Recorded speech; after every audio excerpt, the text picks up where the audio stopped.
So I'd like to introduce Victor, who for me I think is a really important person because he's Karyn's teacher and her mentor. Anytime she has a question that she's unsure of or just doesn't know the answer to, this is the first person that she calls to get the answer from. Victor has a master's degree in pure mathematics. He worked at the University of Connecticut. I'm sorry, he got his degree at the University of Connecticut. Yes, I did. And he worked at Harvard and MIT as a computer consultant. He co-founded the Hippocrates Health Institute with Dr. Ann Whitmore, who you also know is another big influence in Karyn's life. And he is also one of the premier persons to talk about and started the research on enzymes and their importance in our life. I think what's really key about Victor is the fact that it's rare that you get a person who has a science background and also has what I call a heart background in terms of being concerned about our health and have that merged into one person. So please give your hearts and ears to what Victor has to say, and I'll let you take the stage. Thank you, Anthony. Many years ago, about 50, when I was much older, I would have not been able to do anything of this sort. Biological aging is something that happens to us, but we have a great deal of control. And today's discussion will be about the holistic approach on how to control, reverse, monitor your aging process. Even though you might be in your, like I watched today, a businesswoman program that had a commercial for insurance company and actually planning for the future. And they had this 189-year-old woman, surfing. Of course, this is all fantasy, but in the way it's projecting the future that we are heading into. We're heading into a future of no limitations, so that a 250-year-old might be fathering children or mothering children. It's not so unusual, but rare, as the situation in my book Survival in the 21st Century. In the year 1933, there was a death of Chi Lin. He was 256 years old, well attested by previous dynasties who honored his birthday every 50 years, because he was also a professor in the colleges, and as a result he was continuously a high-profile individual, especially after 150. Yes, many years ago, after World War II, and I was born before World War II, when the population was about less than 1 billion, and now we have over 7 billion people. Getting crowded, isn't it? One of the presidents promised that there's going to be a car in every garage and a chicken in every pot. And everybody voted for him. And sure enough, now instead of walking, we drive and not exercise. And we do have, instead of chicken in every pot, we have Kentucky Fried Chicken in every neighborhood. And fast foods are becoming the mainstream, and the processed foods is the choice. And now we have 60% of Americans are overweight. And also, closer to 80% of our USA population is on some sort of a medication. And the numbers are spreading as we become self-medicating, educated by the commercials on television, which every other one is, or some kind of a drug to alleviate either, unhappiness or relieve ulcers, relieve this or that, headaches, but with tremendous amount of side effects. So obviously these are not solutions. The Creator has not intended for you to be ever sick. And a good example of not being ever sick is the wildlife. They just don't get headaches. They don't have need for diapers when they get old. They don't have impotency problems, ulcers, and they're under a lot of stress because they're continuously to struggle. In a sense, who's going to be eating who? It's like living in a tribe of cannibals. we would have some serious consideration. So we had one of our late presidents, President Johnson, late President Johnson, he was going to give a message on health of the nation. And of course, these guys never read their speeches. So he got on stage and, he's reading away his speech and he's shot. Because the prepared notes were, instead of him celebrating what a great healthy nation we had, he had to admit to the world that we were one of the sickest nations. And that was many, many years ago. By that time, we already had 65% of Americans were sick with incurable old age diseases. 65% of youngsters, 25% of the youngsters as a group, 65% of the whole population.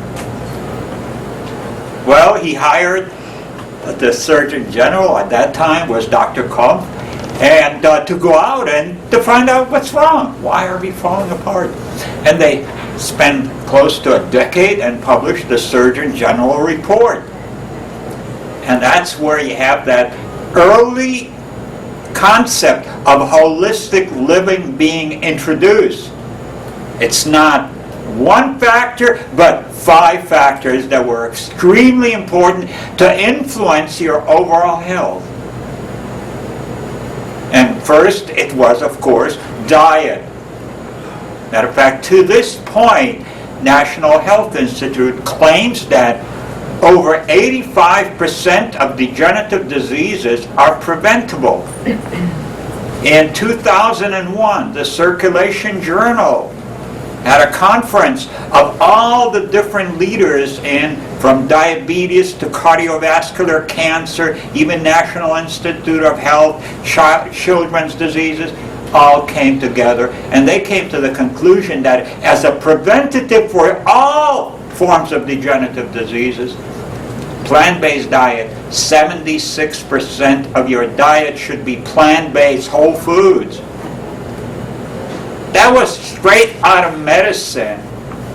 Now, the Surgeon General report said, besides diet, and now diet has gotten to the point where it is not only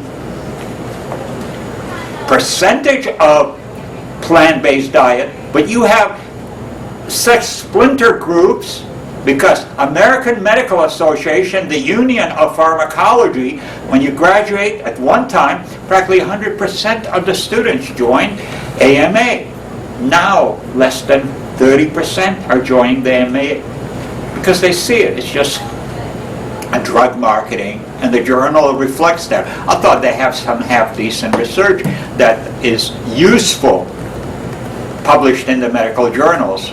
Instead, they joined such alternative medical association or holistic medical association, integrative medical association, and among them, one of the early pioneers, going back already close to 25 years, is Physician Committee for Responsible Medicine, PCRM.org. You can find it on internet. They, as a group, came to the conclusion, and over 4,000 medical doctors and other alternative healthcare practitioners, professionals belong to it, have come to the conclusion that not only is plant-based vegan diet adequate from the nutritional point of view, but anything contrary to the consumption of plant-based diet is contrary. In other words, it's against your health. So if you're consuming a little bit of chicken or a little bit of milk, no, it's contrary to your good health, according to these physicians. So you might as well choose your physician. Our experience at Hippocrates Health Institute, over 50 years of research, we concluded not only is plant-based diet necessary, but for prevention, 80% of your diet should be of raw foods. And this resounds with the experiments that was done with animals. Pottinger, 900 cats and 4 generations. He showed that when the cats ate 80% raw food diet from one generation to next generation, no change. They continue to be fertile, no old age diseases or anything like that appearing in young years. But on 80% cooked food, first generation, all of a sudden, the degenerative diseases now on this 80% cooked appeared at middle age. Those were still fertile and they had offsprings. Now they 80% cooked food diet. This generation had now old age degenerative diseases appearing among teenagers. That's what we have in USA. 40% of our children are sick with old age diseases. Even some of the classes that you go into, 6 out of 10 of the kids are on some forms of respirators. Over 80% of the kids are taking medications. My own sister, who taught 30 years grade school, she says a good deal of her students, she had to know not only their names, but also their medical history. They were on medications. And what is even worse is that Viagra is actually becoming one of the most popular recreational drugs among teenagers. They can't get it out. The testosterone levels that was tested on our grandparents was much higher than it is, 60% higher than it is on teenagers.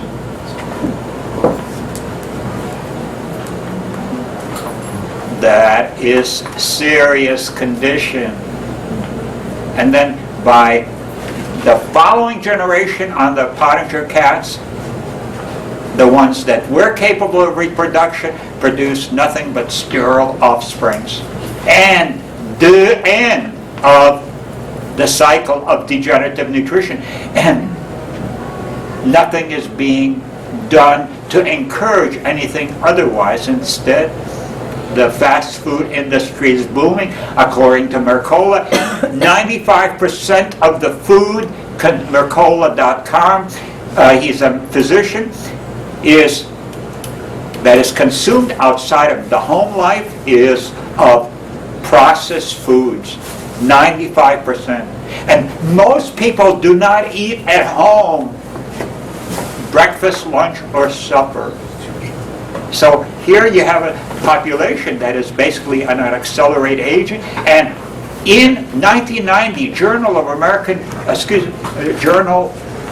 New England Journal of Surgery did a study on therapeutic practices chosen by the sick population of the United States. And they found already in 1990, over 100 million more visits went to the alternative healthcare practitioners than to the traditional allopathic medicine. 10 years later, another decade later, Journal of American Medical Association does a study in terms of earnings. And they found that now the average alternative healthcare practitioner, like chiropractor, like acupuncturists, like reflexologists, like massage therapists, actually are earning more than the average family care physician. Well, guess what? They reinvented the medical schools. All of a sudden, they were offering alternative medical practices, treatments, in particular homeopathy, acupuncture, massage, reflexology, herbology, stuff like that, hypnotism. Started offering in medical schools. These are basically non-invasive therapies that have a minor impact on the progression of disease, though they will make you tremendously more comfortable. And with comfort, the body is, remember, as always, is self-healing. You cut yourself, it heals itself. Your hair grows back. You burn yourself, it heals. Your nails keep growing back. Scars disappear. Your body is self-healing, provided you reduce the toxemia and optimize the nutrition. These are the two key components. Well, they don't teach you how to optimize nutrition in medical schools. They don't teach you about detoxification. And those are key. That's what you get at Karyn's. That's what you get at Hippocrates Health Institute. The removal of the causative factors. So, diet-wise, it's very important. Now, even over 2,000 of certified American dietitians are vegan. They're emphasizing vegan diet. So, the culture is heading in the right direction, and detox centers are appearing everywhere where they're getting you off temporarily of all the standard American diet and into a much cleaner nutrition with colonic cleansing, with all kind of dietary detoxification protocols like what you get here at Karyn's. Every month you can sign up for a detox program, and you should. Most people need support group in order to be successful at what they're doing. That's why AAA, buddy system, weekly or even daily meetings as you're trying to break the alcohol habit, the cigarette habit, the cooked food habit, or the meat eating habit. They're addictive. Because when you were an infant, you fought back like crazy when your parents, your mother and father tried to introduce that poisonous food that was called beechnut. It was called all kind of crazy names in cans, in bottles. You threw up, resisted with your closed mouth, because instinctively you knew that that was a poison, and you had the vital force in the stomach to throw up. Eventually, kept forcing you down, and it settled in the stomach, and this acid food acidified your stomach, vomit reflex, and you were not able to regurgitate anymore. So now it was fast-tracked along the intestinal tract, and you had diarrhea. And your body got rid of it again quickly. Just like when you get diarrhea, when you're eating things with all kind of pathogenic salmonella, poison stuff, or just purely poisonous rotten food. What do you get? You get diarrhea. That's what happens when you're being fed the best of good, traditional, nutritionally oriented food to the infant. Eventually that becomes acidified. And as you acidify anything, it's like acidifying your car battery. Eventually, it just does not have the energy both to start the car or to effectively stimulate the peristaltic action, which is a muscular contractions, because you have reduced the alkaline acidity polarity of your individual cells, which are tiny little batteries. So realkalizing, and the only alkaline nutrition that there is raw vegetables, sprouts, sea vegetables, grasses. Most of the fruit is acid, with the exception of papaya, exception of melons, but the rest of it, apples, pears, they're picked acid. They're picked unripe. If you had a tree ripened, then it would be almost neutral. But it's all unripely picked. You can tolerate up to 20% of your diet from the acid category. That includes your Rejuvelicus acid. It's excellent in terms of microbes. It's excellent in terms of also the enzymes that it has in it. But if you drink enough, and especially if you have already an existing acid condition, you'll feel worse. Like you might get a headache, or you might feel sciatica pain, because you have such a high acidic condition. How do you change this? Drink a lot of vegan juices, vegetable juices. Drink and eat the blended soups. This will realkalize you, and then you can tolerate. I can drink a whole quart of Rejuvelicus in a day, and no problem. Yeah, if I go back 20 years, when I was still quite acidic because of my emotional acidic crazy head. I drank a little too much Rejuva, I got a migraine. No, like I said, I re-alkalized. I got my vegan juices, my wheatgrass juices, and stuck on mostly alkaline diet. But even now, if I go out at Whole Foods, and I love grapes, I love the berries, I love some of the nectarines and, stuff like that, but they're all acidic. I'll end up eating 2 pounds and I start feeling it low in my sciatica area. They're severely acid. You stick a pH meter in that, it'll be about the same pH as Coca-Cola. Okay? So don't get an idea just because you got to have wisdom. You can choose smaller amounts and drink enough water and it won't bother you. But if you go on the side of acidity, and if you are over acidic, guess what you crave? Acid food. If you're an alcoholic, guess what do you crave? Alcohol. If you have been doing cigarettes, you're going to be craving cigarettes. If you're drinking coffee, which is helping to neutralize temporarily your acidic condition for a couple hours, you'll be craving coffee. So it's our homeostasis. It's the way we are made up internally is what we crave, because it's not so much craving. It's the fact that if we try to make changes, we don't feel comfortable. We feel wasted. We feel stressed out. We need more rest, drink more liquids. And then, of course, in 3 days, wow, I don't need this anymore. I remember when I was drinking up to 20 cups of coffee. My hands were like 3 packs of cigarettes. That was in college days. I decided to do a detox on my own. God, my heart was racing up to close to 190. I counted and I passed out. In about 4 days, just alone by myself, I survived that experience of withdrawal, just drinking water.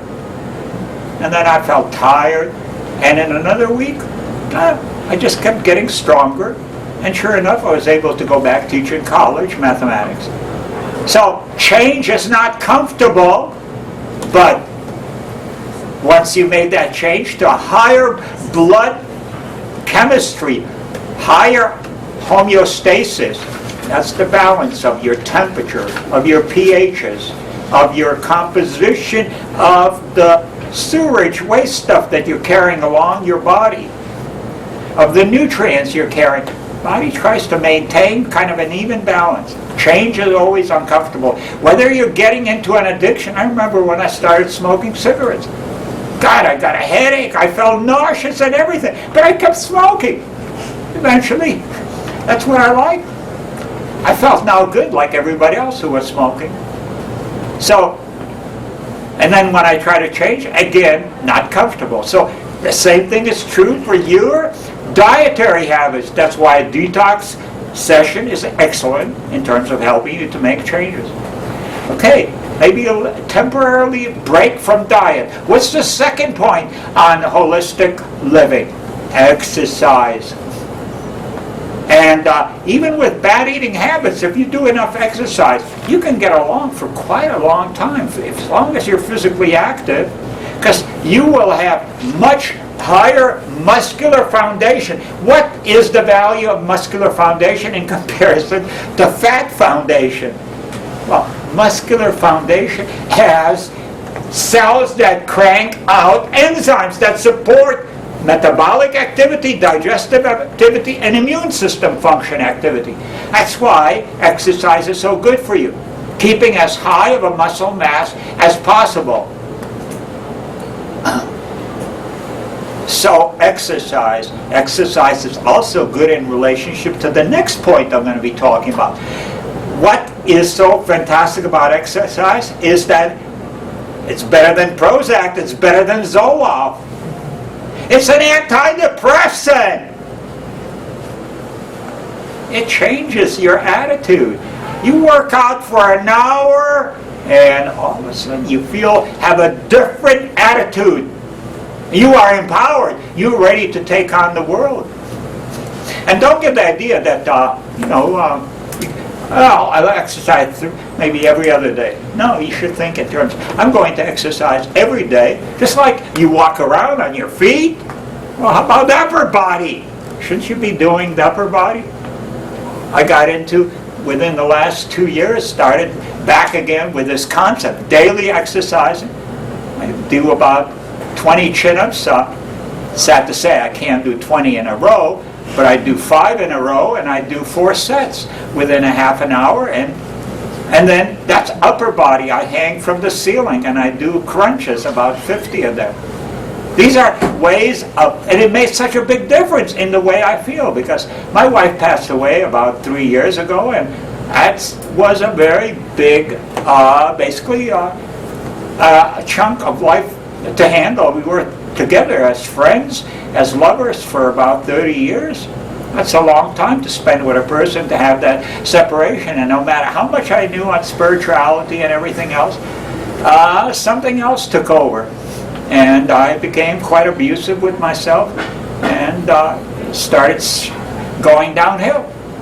Yet, finally, I made a decision. I said, I either should accelerate this whole process, because I am certainly going on a slow suicide rate, or make a difference. So I started with exercise, improved nutrition, hydration, all these kind of things. And every few months I saw radical improvements. Disappearance of a lot of things that I didn't like about myself, including a pot belly. So the attitude improvement associated with exercise, and that's the third pointer. It's attitude. The exercise not only will create cardiovascular movement so that more sludge can end up being filtered through the lymph system and also through your kidney, and detox through the liver with the increased circulation, so that you also increase your oxygenation, your metabolism, burn more fat. Now, it improves your attitude, and the attitude is so important. We have one of the very outstanding physicians. He says attitude is primary. It's the best indicator. Dr. Chopra, he was, matter of fact, just this morning on television. He looked pretty darn good himself. Dr. Chopra was talking on best indicators of whether you're going to be hit with cancer, cardiovascular diseases, or some other degenerative condition. The best indicators are asking 3 questions, 3 simple questions you can ask yourself. Am I happy? And you can lie, or, am I happy 10% of the time? Usually associated with comfort foods. Or am I happy all the time? My attitude, I feel comfortable under all kind of stressful conditions, as well as relaxing conditions. I enjoy my life. That's one. Are you happy with yourself? Then 2 is, are you happy with your job? Do you like the kind of work you do? Do you like getting up in the morning and going to work and feel excited? You get up in the morning thinking about maybe your work, or you're thinking about your beloved one, or some creations that you are imagining, but enjoying yourself, feeling your power. And then the third question is, are you happy with your mate? Or is that wearing you down? More often than not, I see females basically worn away by the kind of attitudes that their husbands have, belittling, competing, instead of uplifting one another in the ways that you find in Gibran's, the prophet, the great poet. He talks about relationships and how, don't try. Each one has a dream and a life of their own. And don't try to down it or control it. Instead, be the support for one another. Dance and live in one another's shadows, but don't try to take over the person with your judgments. Judgments reflect both on yourself as well as on the other person, creating distance. You don't want that. So Gibran had beautiful ideas about children, about relationships, worth reading as a book, as a guidance for the way to handle your life. So our psychology is so strongly programmed with generalization and repressions that reflect our early experiences when we become oversaturated with emotional toxemia that reflects judgment. Like, for instance, as a child, for every yes the child receives, 35 no's. That's judgments. That's saying, you can't do it. You're nobody. You're nothing. Slapping, beating, sexual abusing, screams, hollers. It leaves a person wounded and having an experience of what is called adrenaline rushes with fight or flight situation. They're experiencing the aggression of the world, and they can't fight back, but yet they're internally in a fight more as far as biochemistry is involved. There's an excellent DVD that you can get on the internet called What the Bleep?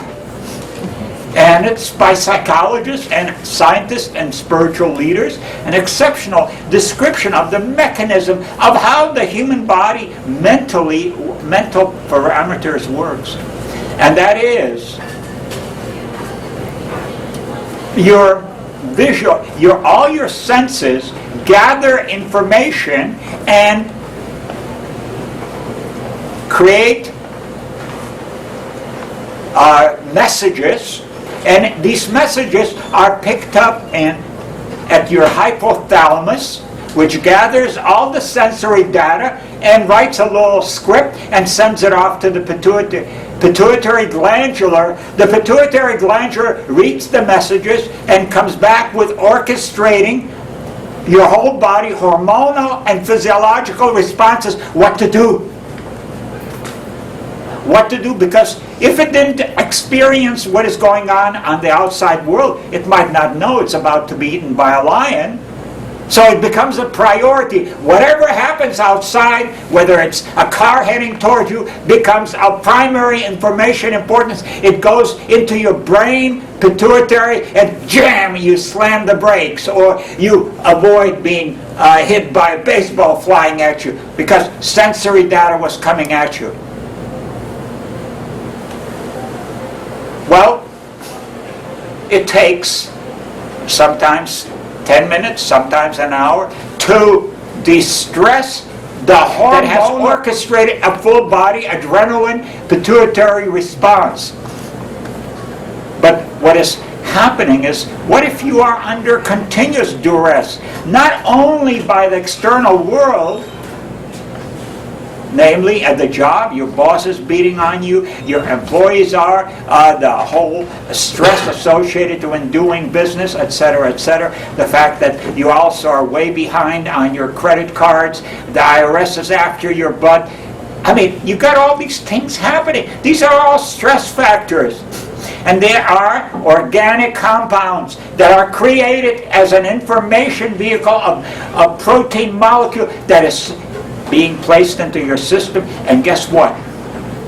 Your immune system cannot catch up with the inventory of this protein messages, and it just keeps on circulating because the immune system is supposed to process it as soon as the information is irrelevant. It's like shredding, your office mail, running it through the shredder. Instead, the body, you know what it does? It through macrophages. These are basically part of your immune system. It's called big eaters. They gobble up, boom, boom, boom, boom, protein complexes. Okay? That information ends up creating ongoing stress, burnout, And how do you have relief? When your mind is going crazy with this, not only the information you have gathered, but also the fact that you got in circulation old stuff that has never been kept up. So you're panicking. So to shut down your whole receptor mechanism, you reach for comfort food. And it becomes an ever ongoing event. If you feel traumatized, get yourself a donut, get yourself a coffee, a chocolate bar, get yourself some cake. It could be also right out of Karyn's, all these wonderful desserts. When you really don't want or need to eat, you're just eating.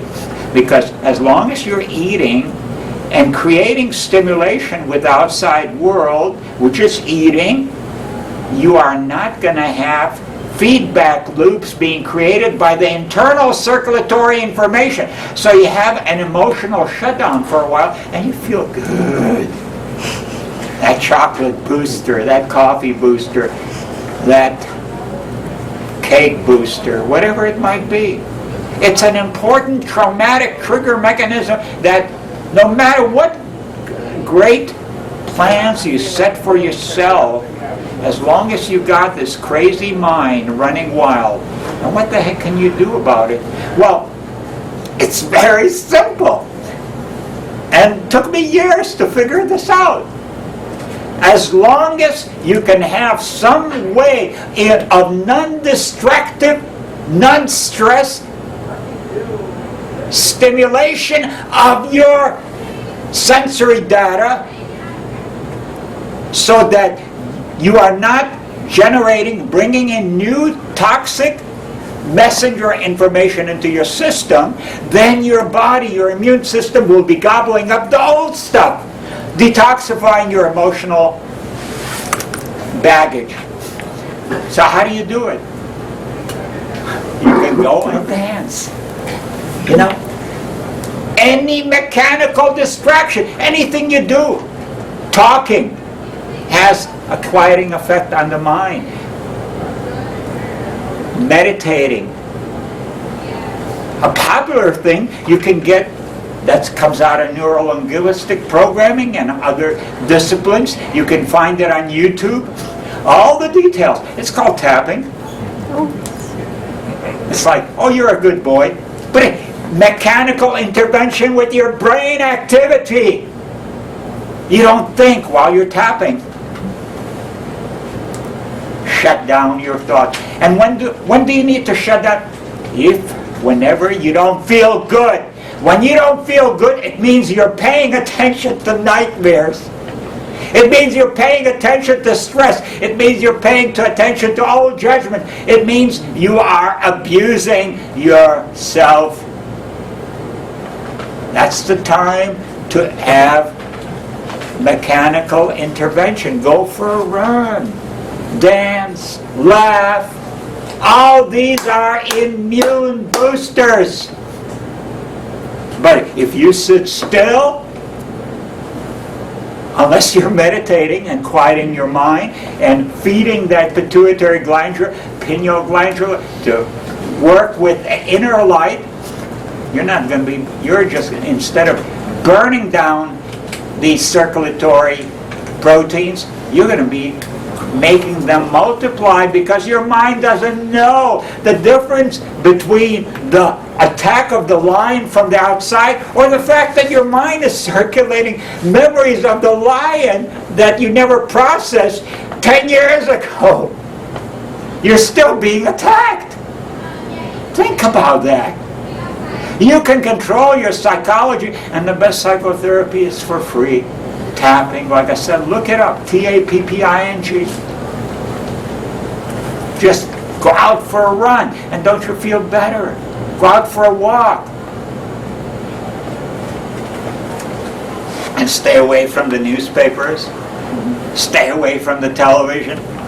The whole intention of all these mediums is to make you feel lousy through the commercials that they impregnate, so you would end up buying their products, make you feel inadequate in the product, and they show you how the products will solve your dilemma.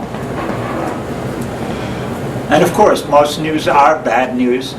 They don't do good news unless you go to SupremeMasterTV.com, and there's a few others, and then there's all kind of educational programs that will lift, and of course commercial comes. Instead, take your programs and bypass the commercials when you're watching it, so you're going to get the benefit. But you have to watch that mind. It is in yoga they say it is going to become your greatest servant, the superior biocomputer that has access to total knowledge. Or it becomes your worst enemy. It's like a wild stallion. If you learn how to master it, it will take you everywhere.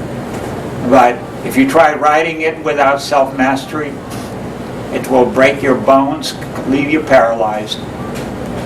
You got a choice, but you got a great tool at your disposal.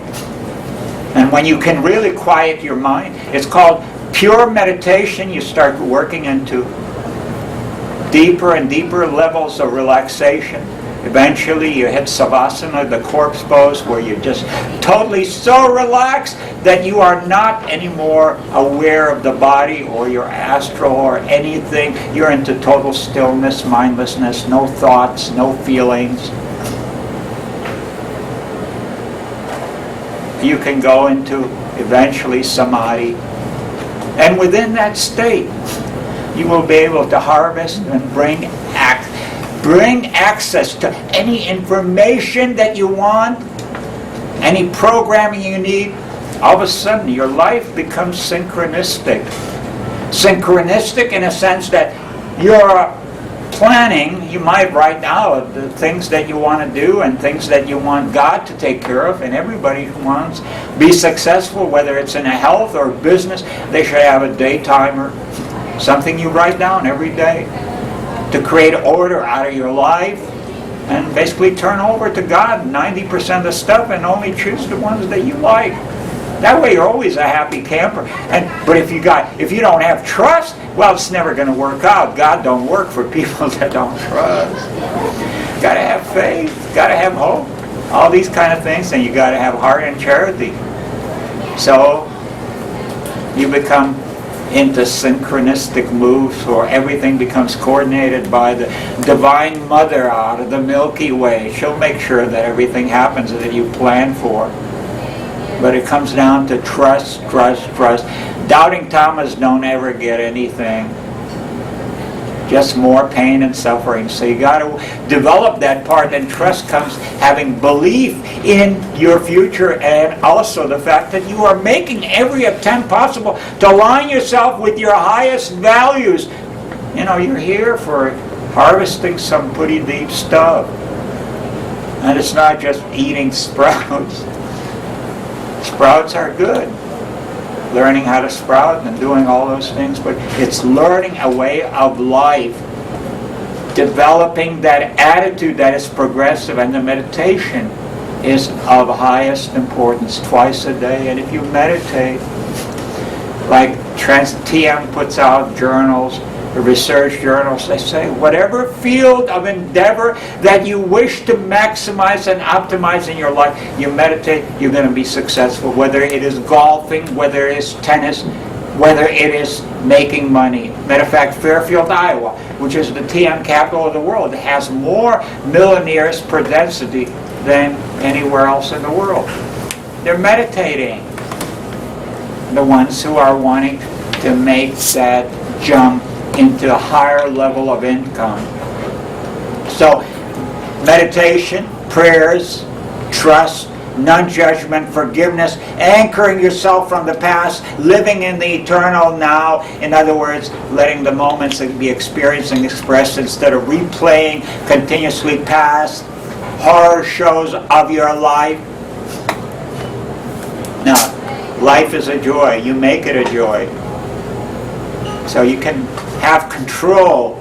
And to watch your mind, to shut off your mind, is when you don't feel good. In other words, your feelings are the consequences of the movie that you're watching in your head. And as you continue practice stillness, You'll need less and less surveillance. You'll have less and less panic attacks, less and less of anxiety, less and less fear. All of a sudden, you are a comfortable child of God, is allowing yourself to express your divine purpose.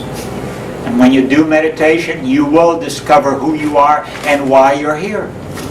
Each one of us are special gifts. We have something to give that is uniquely our own, and you can discover it through meditation and through service, going out and helping those who need help. That will enlighten you and heighten your awareness. It's basically putting out a token into the world, and you'll get multifold return. You look at the humanitarian organizations. There's hundreds of thousands of them, and more people are doing volunteer work. Because why? It makes them feel good. It makes them also function better in the other commercial world. It carries over with their heart enlargement that has taken place through volunteering and giving to others.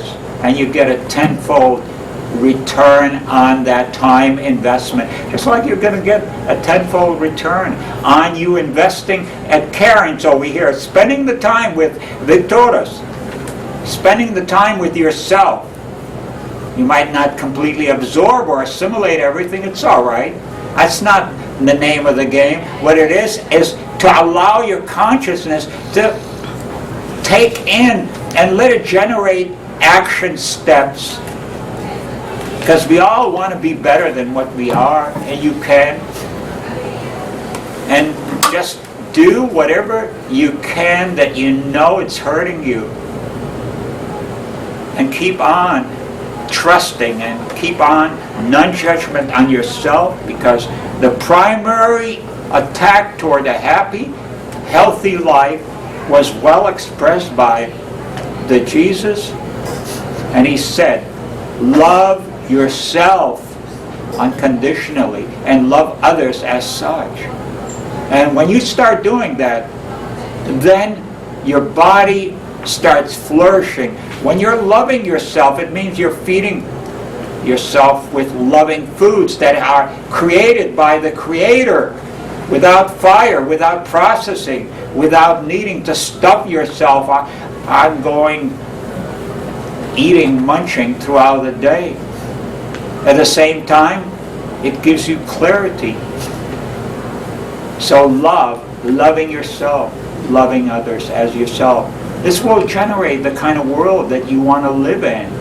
As more and more people join, and as you become that loving person, you become an influence, a vibrational output on everyone else in your own family, etc. So attitude was the third. And fourth was sleep, rest, recovery. The more you are on dead food diet, the more sleep you need, because you are very acidified. During the sleep mode, you go into cleansing detox. The first phase of sleep is related to finishing of the digestive process. So if you want to cut back on the amount of sleep, and in order to also increase detoxification, rejuvenation effect of you going into the sleep mode, what you do is don't eat at least 3-4 hours before bedtime. If you do that, then your body immediately goes into metabolic waste product detoxification, which is waste products created by all the physiological activity, all the stresses, all the acidification that you have created, because all metabolic activity waste products are of acid nature. So you go for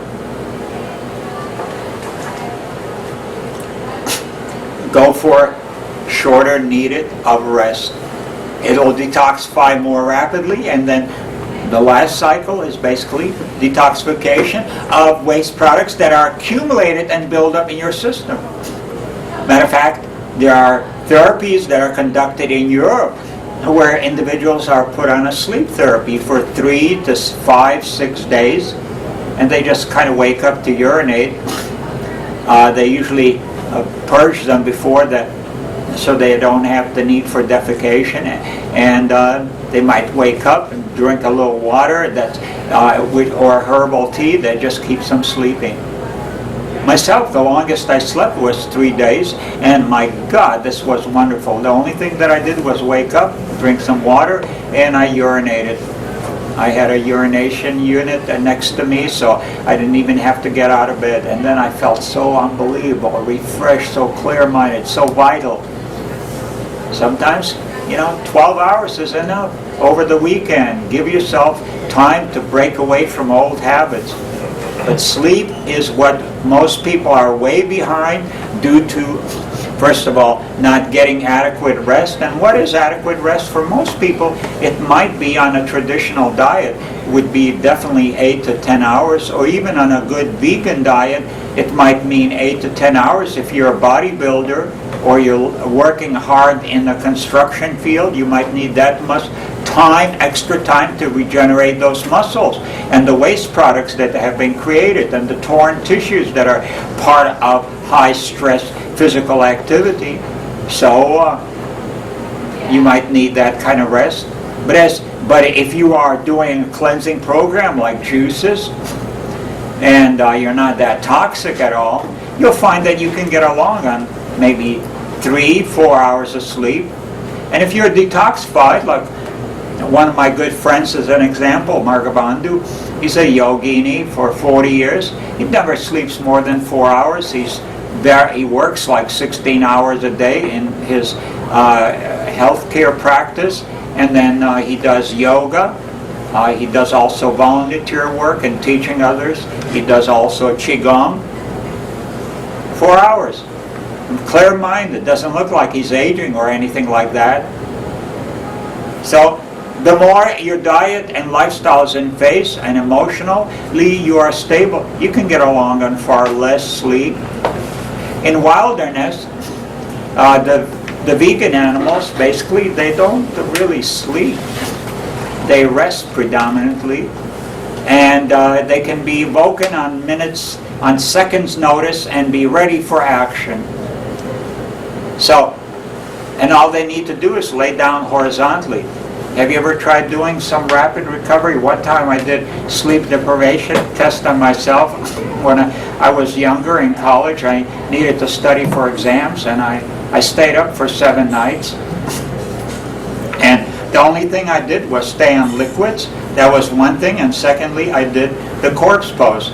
20 minutes in the corpse pose, laying down in total deep levels of relaxation to the point where I felt like I was hovering above my bed. And I did it twice a day, and that was all the rest I needed to have a very clear, sharp mind. I received top grades. So, no post-recovery or anything like that. Even right now, I was stuck at the airports on the way here.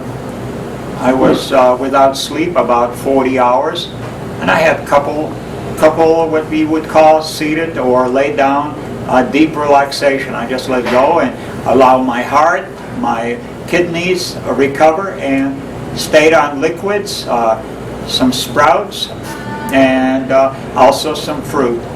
And that was very comfortable on my system. Most people younger than that, much younger, they couldn't handle that kind of a stress. And it has to do with lifestyle habits. So rest is important, but at the same time it's a function of your activities and your dietary habits. And also the last thing that they mentioned was the environmental toxemia. If you're living in a very polluted environment, it's a good idea to get air filters, at least minimal. If you're living in a very high electromagnetic field, stressed area, you might get something called Stress Shield, or you can go to rejuvenationcenter.com where they offer electromagnetic field protection, though that's kind of expensive. For a family size, it's around $25,000. I think it's easier to move. But it definitely creates a very healing environment. because that stress is generating some serious toxemia, especially cell phones. I didn't use any cell phone in Costa Rica. I come back to the States, and within I start feeling a burning sensation, even though I limit myself on how much time I spend with the cell phone. And I do have one of these, BioShield protections and whatever it is. It still is having an impact. So we got to minimize this electromagnetic storms, the air pollution, and that will get you into a much more holistic model. But what we're looking at is the body, as I said, is self-recovering, self-rejuvenating mechanism, and it's harder to explain why it shouldn't live forever, why it dies, instead of why it should live forever.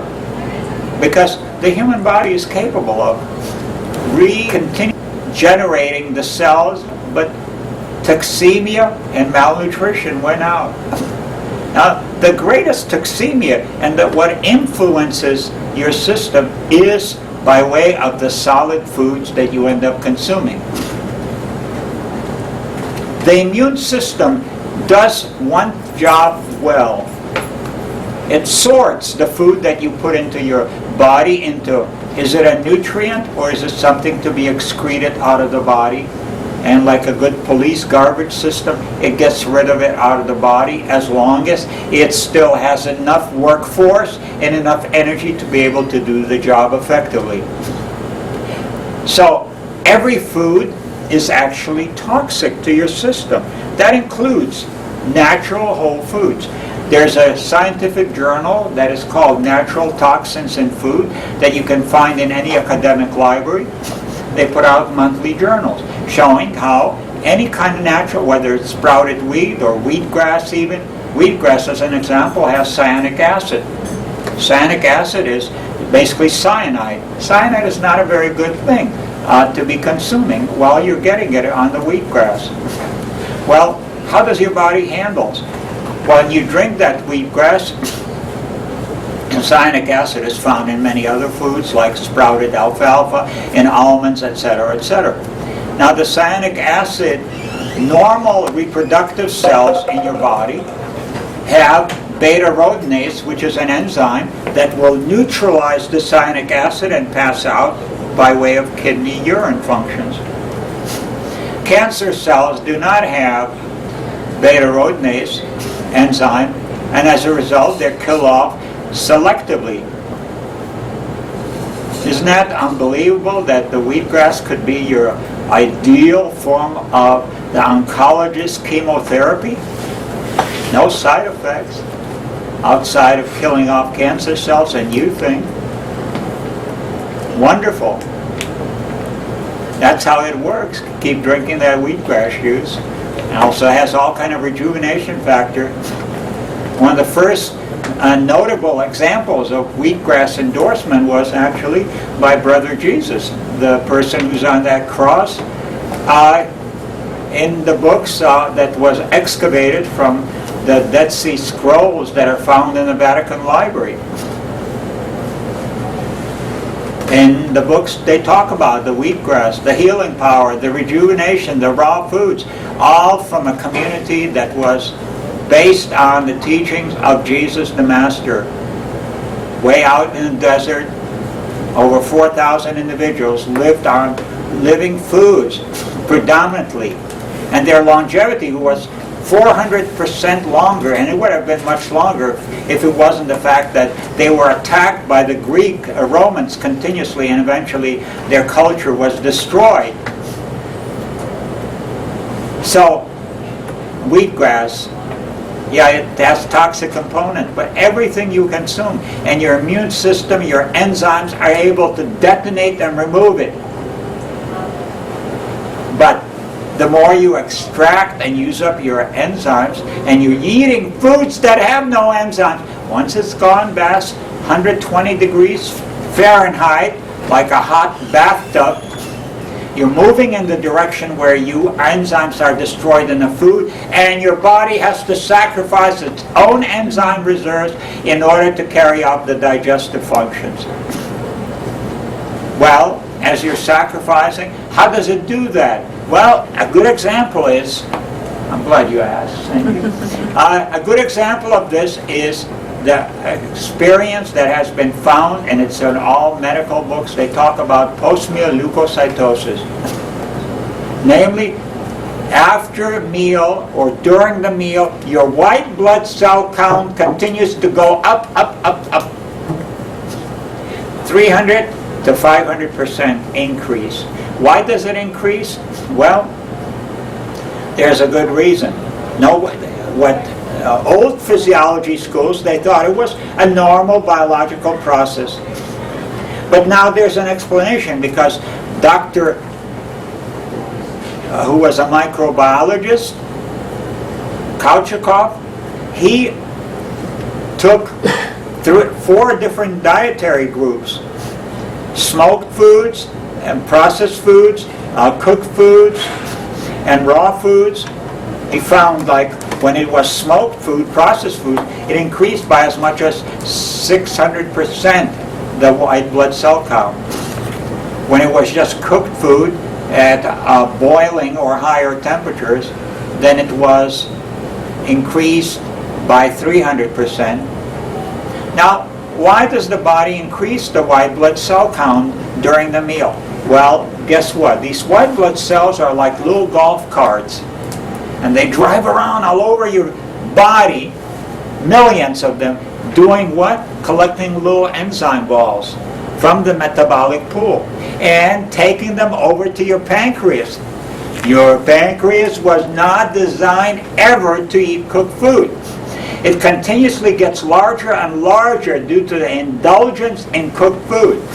Matter of fact, if you take a wild boar, a wild pig of 100 pounds, and you take a domesticated pig, the same family tree of 100 pounds, you will see that the domestic pig has a pancreas 300% larger than the wild pig.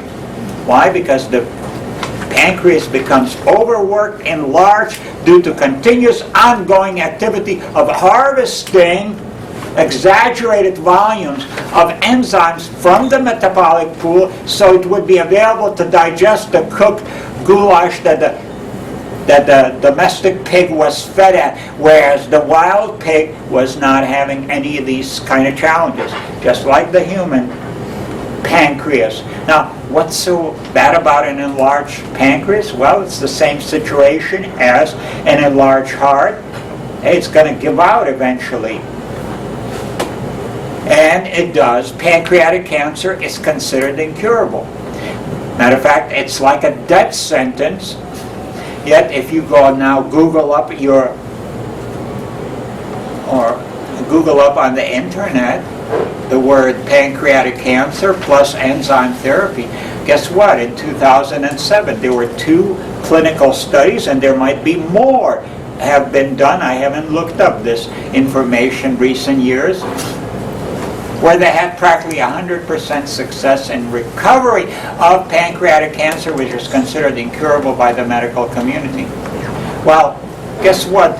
Gerson, Dr. Gerson, Max Gerson, the famous physician who did pioneer research with enzymatic nutrition for cancer therapy and published a book, he said every form of cancer is preceded by pancreatic insufficiency.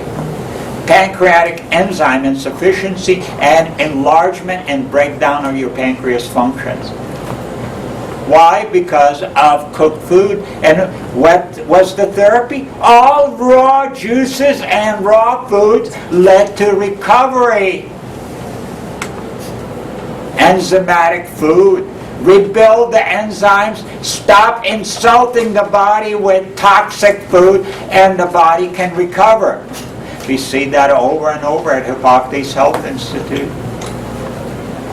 We see that here at Karyn's and many other centers. Matter of fact, the medical community also has discovered this. And the writings and research that was done by Dr. Chinpo Kim, he showed that he had 79% recovery with enzymatic saturation, no lifestyle change, no dietary change. Just crank up high levels of enzyme intake. Now, the results are only good for maybe 5 to 10 years on that approach. If you want longevity, you'll do more like Karyn's, the Life Food, the Hippocrates program. Because now you're going to get 15, 20. We got individuals who had cancer 35 years ago. They're still alive. You don't have any kind of statistics like that from the medical community, except where the individuals, maybe they went to oncologists, maybe they had chemotherapy or radiation, but guess what? What else did they do? They went to holistic practitioners. And of course the medical doctors will claim, wow, it was our oncologist that cured that person. No, it wasn't.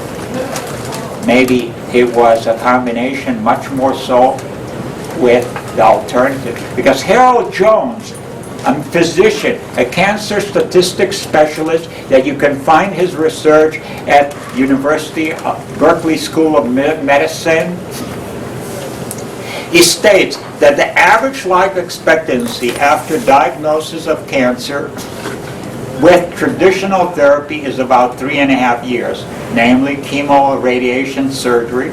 If you do nothing, it's 12 years. Not a very good success rate, because you are not removing the cause, and also you are creating further insult by the invasion of either poisonous chemicals or the surgery that is going to be done that involves medication, it involves post-surgery recovery of scars, everything imaginable, as well as being forced to eat the poisonous food of the hospital, or the radiation, which is just being poisoned by means of lethal forms of vibrational therapy that is destroying, again, cancer and healthy cells in your system with additional immune system stress. Now, what is interesting, why are enzymes so important? Well, we know it's important for digestion, because what we consume is macromolecules of starch, fat, and protein. Your body cannot get it into the bloodstream, these kind of macromolecules, without suffering serious allergic consequence. That's why when you're getting all these airborne proteins into your system, your nose is running, your eyes are watering. You're going into an emergency reaction of overabundant amount of incompletely metabolized proteins from the air in the form of pollen, dust, air particles, etc. So your body needs to have, in the digestive process, the protein broken down to amino acids and enzymes. It needs to have the starch converted into sugars that are utilizable. It needs the fat to be converted into essential fatty acids. Now this stuff is utilizable. It gets easily across the gastrointestinal membrane into the interior. And your body uses it for building and nutrition. But as you live on an acid-oriented diet, you start creating more and more erosion and destruction of the GI tract. You start having leaky gut syndrome. You have started having all kind of ulcerations. You now, in completely metabolized fats, proteins and fats get across the gut barrier. Well, this subject was studied, believe it or not, by the Harvard Medical School. Harvard Medical School, and you can go to New York Times Science section, May 23rd, 2002, and you will find 2 pages practically spread on that subject. Namely, they say kind of twisted protein is the culprit in all degenerative diseases.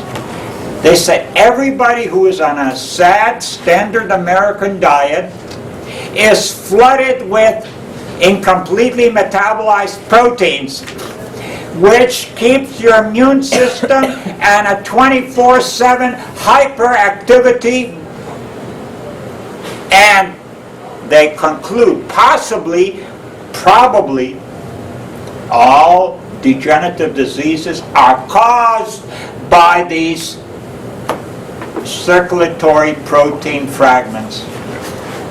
I mean, this is straight out of Harvard, and studies were repeated in other institutions, concurring and coming to the same conclusion. Incompletely metabolized protein. Where do they come from, these twisted proteins? It comes from exhaustion of your enzymes. In wilderness, the animals live on enzymatically alkaline nutrition, includes carnivorous animals. And because of that, they're healthy all their lives. They don't have heart diseases. They don't have cancer unless they're exposed to the Western world, to civilization. Then they develop those conditions. But it's the enzymatic nutrition, whether it's plant-based diet or carnivorous diet, and alkaline, two important components, and eating what is appropriate to them. You don't see a rabbit going over and attacking another rabbit or trying to eat a dead carcass. Raw food is probably the third leading topic of search engines and coverage. So you're looking at a topic that has become so powerful force and a central interest on a global scale. The only other thing that supersedes is actually gambling and porno. And those things are going to go broke, you know that. I think that's just a fad. So what I'd like to do is spend another maybe 15, 20 minutes kind of closing a dissertation, and then we'll have question and answers dedicated to addressing commentaries and whatever your own personal needs are. What you're getting right now is that the human organism basically has an input. It has things going inside of it. Now, it has it from the air, it has it from the liquids you consume, it has it from the foods, as well as the input that is generated by your hypothalamus based on the sensory data of the environment within which you are immersed, as well as also the electromagnetic field, the environmental pollutants. But all of this going inside, and the body has to manage this material in such a fashion that all the internal activities are not compromised to maximize the biological process, to be able to continue evolutionary and also genetic improvements. Now, when you are consuming cooked foods, you, like I've seen, exhaust the enzyme reserves eventually. That leads to ever more flooding of incompletely metabolized proteins and starches. Dr. Norman Walker already many years ago attacked the starch myth. So did Professor Hotima, because one of the interesting Dr. Sumner, an enzymologist that I quote in my book Survival in the 21st Century, he says that by the time you hit your mid-age, you have lost 95% of amylase, the starch-splitting enzyme. Well, most of our dietary, about 85 to 90% of the dietary is of starchy nature. It means that starches are not being digested, metabolized, and converted into sugars. What happens to the starch inside of your gastrointestinal, in your stomach? It sours and creates the demand for neutralizing of this acid by way of Alka-Seltzer, Broma-Seltzer, Rolaids, Tums, acid reflux drugs. The acidic condition in your stomach is not due to excessive production of hydrochloric acid. No, it is due to souring of the starches. as well as to a smaller extent the rotting of the protein that is not being metabolized because there is an inadequate amount of protease, the protein digestive enzyme. So it gets inside of your system. One time I did an experiment. I ate a whole loaf of bread, good organic bread, and the next day I fasted and I drank water and I collected the urine. When I looked inside the bottle, which was well over 1.5 quart, 2 quarts, half of the bottle was filled with white starch. Now, my body was still excreting it successfully. But with most people, it gets pasty look, that dull look on the face, in their body, becomes also stored in fatty cells, in the liver, the hardening of the liver, the degeneration of the kidney, starchy paste, and also the starch products also are utilized in making glue, as we very well know. So it glues you up internally, creates tremendous volume of mucus. Just as much the pasteurized dairy products, the research that was done by Unknown, I quote him in Survival, he studied for 10 years the impact after the introduction of pasteurization, and he found every form of cardiovascular diseases, angina pectoris, strokes, heart attacks, increase exponentially.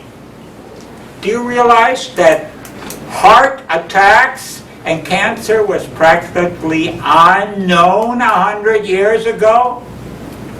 It came with the abundance of cheap, pasteurized dairy, abundance of inexpensive animal protein, which is supported by taxation because the animal husbandry industries have, number one, relatively free water and grazing lands, and they have all kind of tax support benefits. And if the market established the price of beef, as an example, hamburgers would be selling for $100,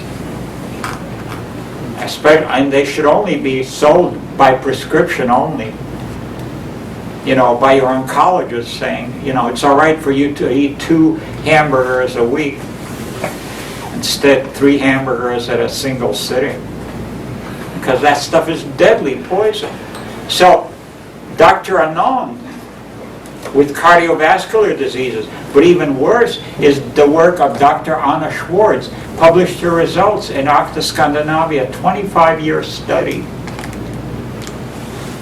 25-year study, and she showed 85% of arthritic rheumatism is caused directly by the consumption of pasteurized dairy products. I thought it was supposed to offset arthritis. It's supposed to be good for your bones, milk. But if you look at countries that are the highest volume of consumption per capita of pasteurized dairy products, those countries have the highest incidence of osteoporosis. Body cannot utilize heat-treated milk, heat-treated calcium. It acts as a precipitant and not biologically active to be incorporated into bone mass. Instead, it circulates, interferes with your circulation, precipitates into joints, and creating arthritic conditions. And animal protein, it's all heat-treated. And the heat-treated animal protein, as I said, even at Harvard Medical School, it shows heat-treated protein is the culprit that creates non-stop activity of your immune system function. Your body creates cardiovascular diseases and cancer as a solution, temporary solution, so that you don't die immediately from the flood of incompletely metabolized protein in the following fashion. The research that I quote in Science News 1972 in Survival, it showed that under the duress of standard American diet, the oxygen level drops by 60% in the transport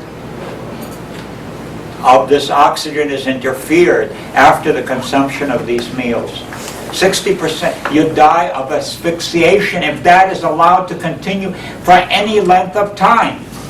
So there are two ways that a body gets rid of circulatory protein. And Dr. Ernst Freud showed in his research that anybody that has cardiovascular diseases, they also, if they went over to the oncologist, they would find they have also advanced malignancies. And if a person was diagnosed by an oncologist and found had cancer, they went over to cardiologists that said, oh, you got heart disease. We want to work on your cardio system, because they are a coexistent. Both exist simultaneously. It's only a matter of genetic predisposition which one ends up killing you. Now, what is the value of cardiovascular diseases? Well, Dr. Wendt, and you can find his research data, which I had the good fortune of having my book, Survival in the 21st Century, being a very successful seller. It has gone through 10 reprints in Germany. Somebody from Germany sent me the research data. It was 70 pages long of these researchers I mentioned. And it published in a cardiovascular journal that was 25 years of research. They found that heat-treated protein was stored in basement membranes throughout the whole cardiovascular system of 50,000 miles that you have inside of you, to get it out of the system so that oxygen transport could be carried on. Simultaneously, another mechanism was operating, which was identified. First, it was shown by Nobel Prize winner, who was able to take, and he won in 1936 a Nobel Prize for his studies, and he showed that when you take normal reproductive cells and you put them in a glass dome and pull the oxygen out, if you reduce it by as little as 30%, you will cause within 24 to 36 the normal cells to mutate into cancer cells. And that was Dr. Warburger, a Nobel Prize winner. And it was shown by University of Wisconsin and now other studies, and it's an agreed factor that cancer cells can absorb circulatory protein 20 times faster than normal cells, of getting it out of system, out of the blood circulation, into those sacs called cancer cells. Cancer cells are like mobile vacuum cleaners, sucking up circulatory protein, again, cleaning up the bloodstream, whereas the bloodstream vessels, you sweep it under the carpet, you might say, under the blood vessels, and the blood vessels look like, if you sliced it, it looks like the 4 tiers of a garden hose, and it ends up being pushed underneath, between the inner and the second layer. That's where it stores the circulatory protein. So you have a twofold attack on getting rid of the circulatory protein so you can get oxygen back into circulation. Now, what the hell is so important about oxygen? Well, first of all, just think about this.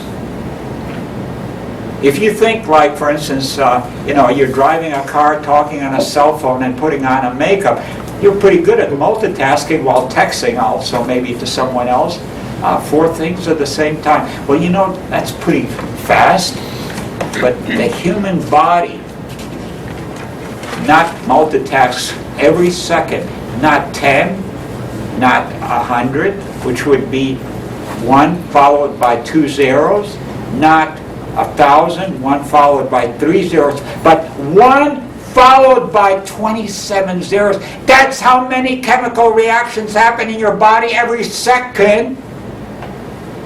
That's like an outrageous figure. And you know what happens in all these chemical reactions? One thing that plays a role in every one of these chemical reactions: oxygen. So, that's why your body has to do every damn thing possible to get adequate oxygen circulation. Because, hey, metabolism is not going to happen. When you don't get enough oxygen, guess what? Your body starts shutting down your ability to function. You feel sleepy, you feel tired, you want to just crawl and you want to pass out. And by the time the evening rolls around, no matter how much cleansing your immune system is doing, as long as you're on toxic diet and putting in poisons, your oxygen levels are compromised and you need to sleep, rest, recovery, because it shuts down the physiological activities so that it could concentrate on the metabolic detox activities and get the oxygen cranked up, get the sludge out of the circulation. That's what sleeping is all about. So, do you see why cancer is beautiful? And everybody, according to Dr. Williams and all the oncologists, every one of you got cancer cells. I got cancer cells. They say about 10 to 100,000 of them. Now, they're part of your immune system. Just like white blood cells are part of your immune system, white blood cells become a nuisance and become a problem as you're continuously consuming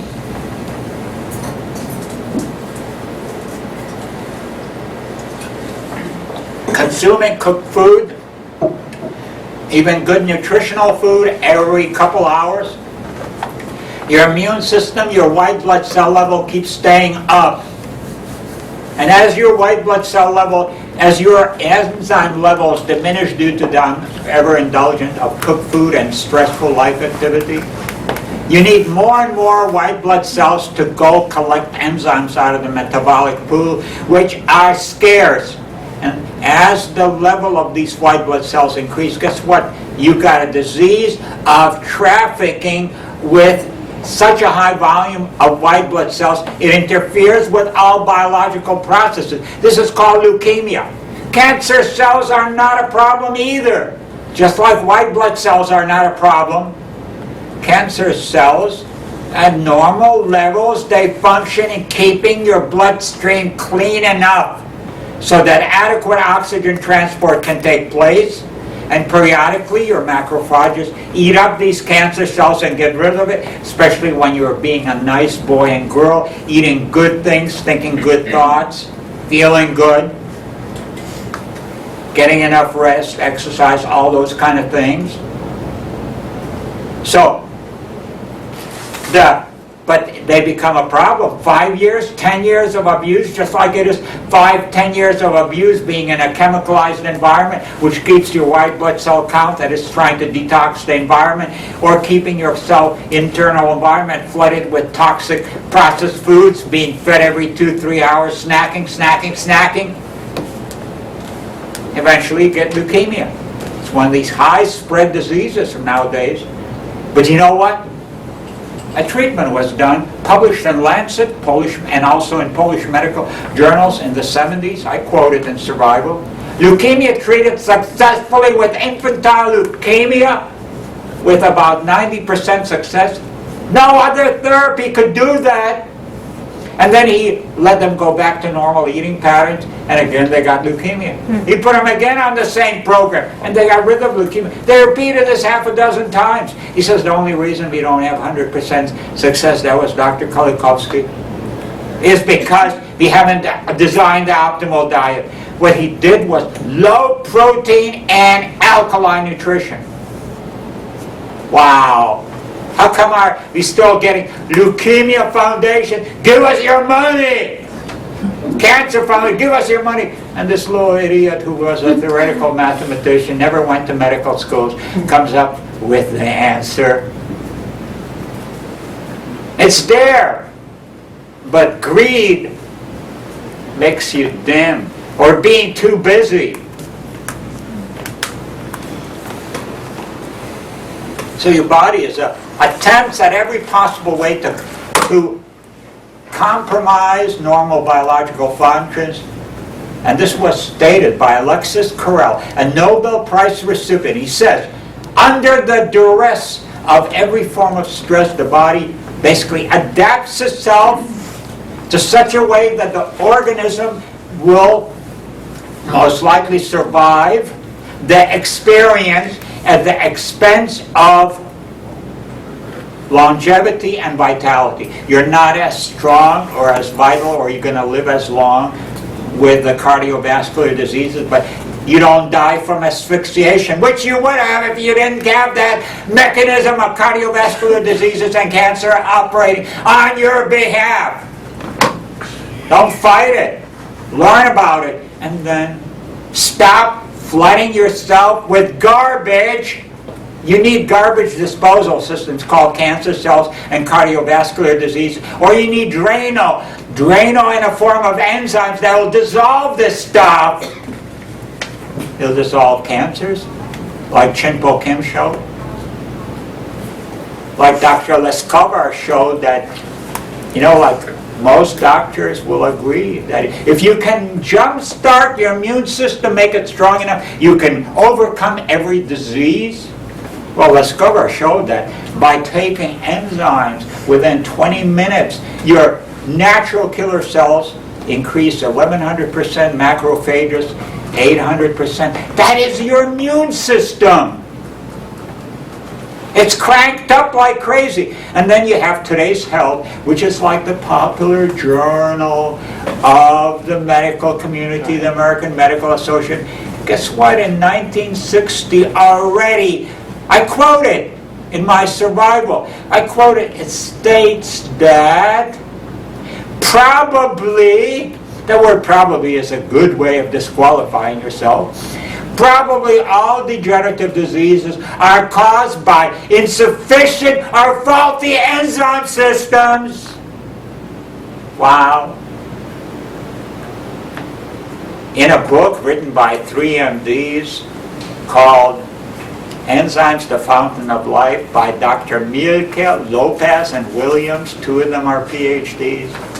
They quote, it was in 1994 published, it quotes from the pharmaceutical end.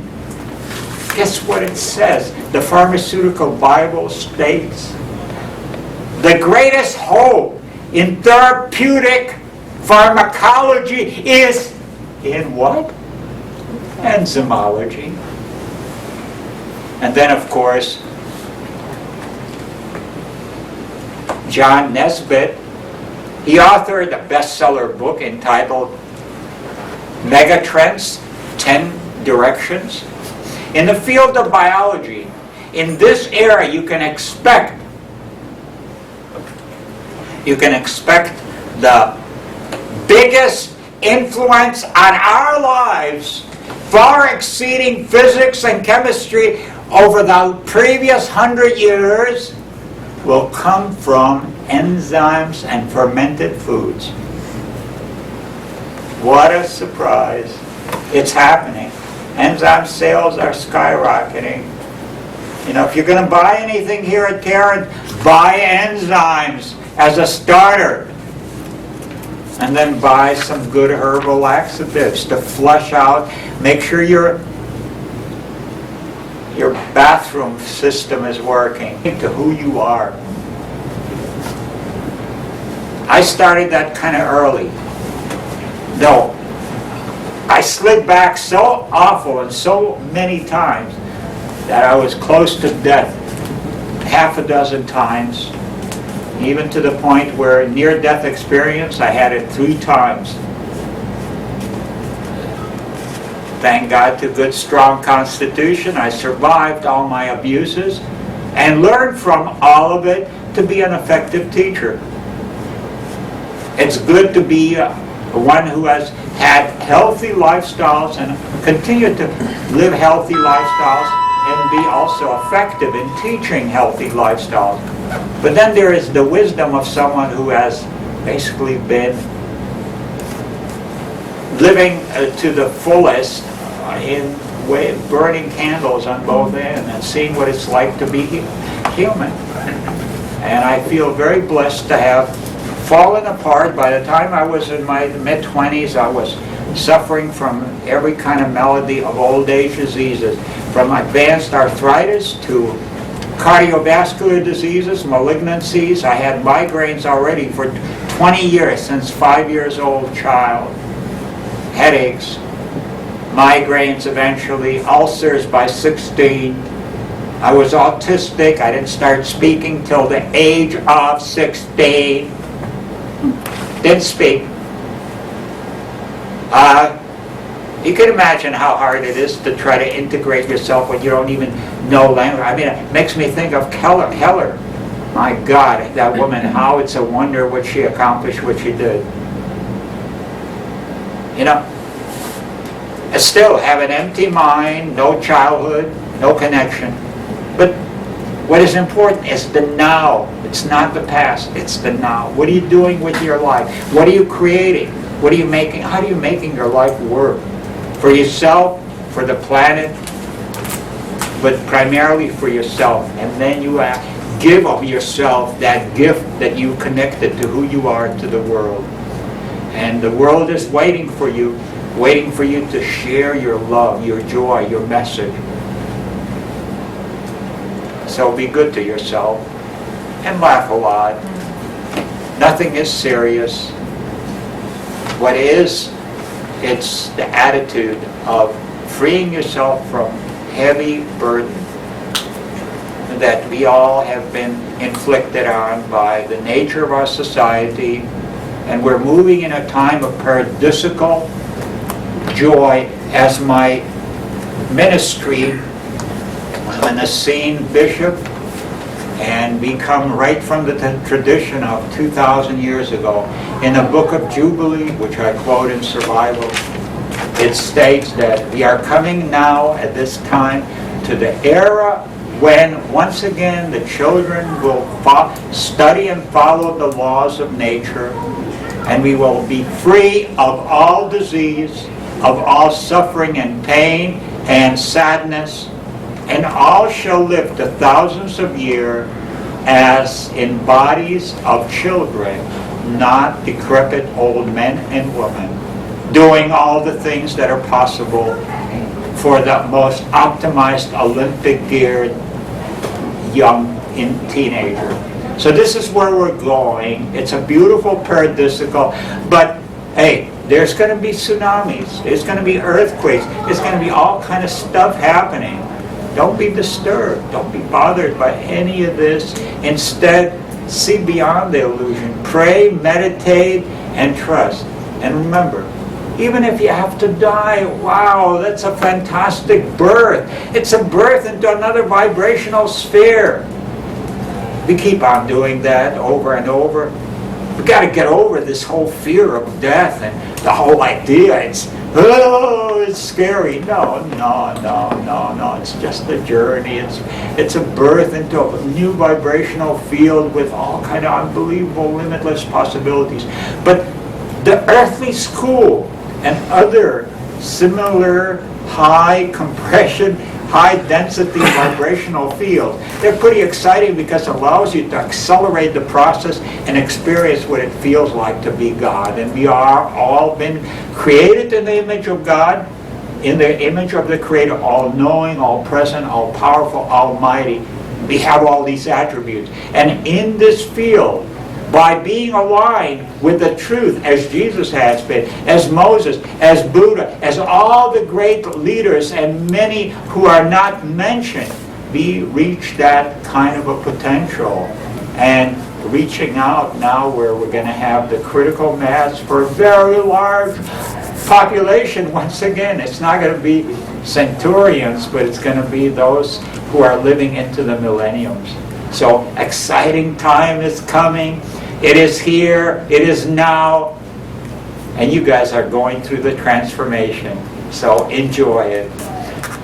Thank you for being here and allowing me to share my message. Love is everything. And that's all there is. And that's all you can use for your creation. Become at one with the source, and you will know nothing but love. And you will create with that. For that is the building blocks of consciousness and the universe, allowing you to manifest all your highest dreams and your true positive urgings that relates to your dharmic potential. Amen. Amen.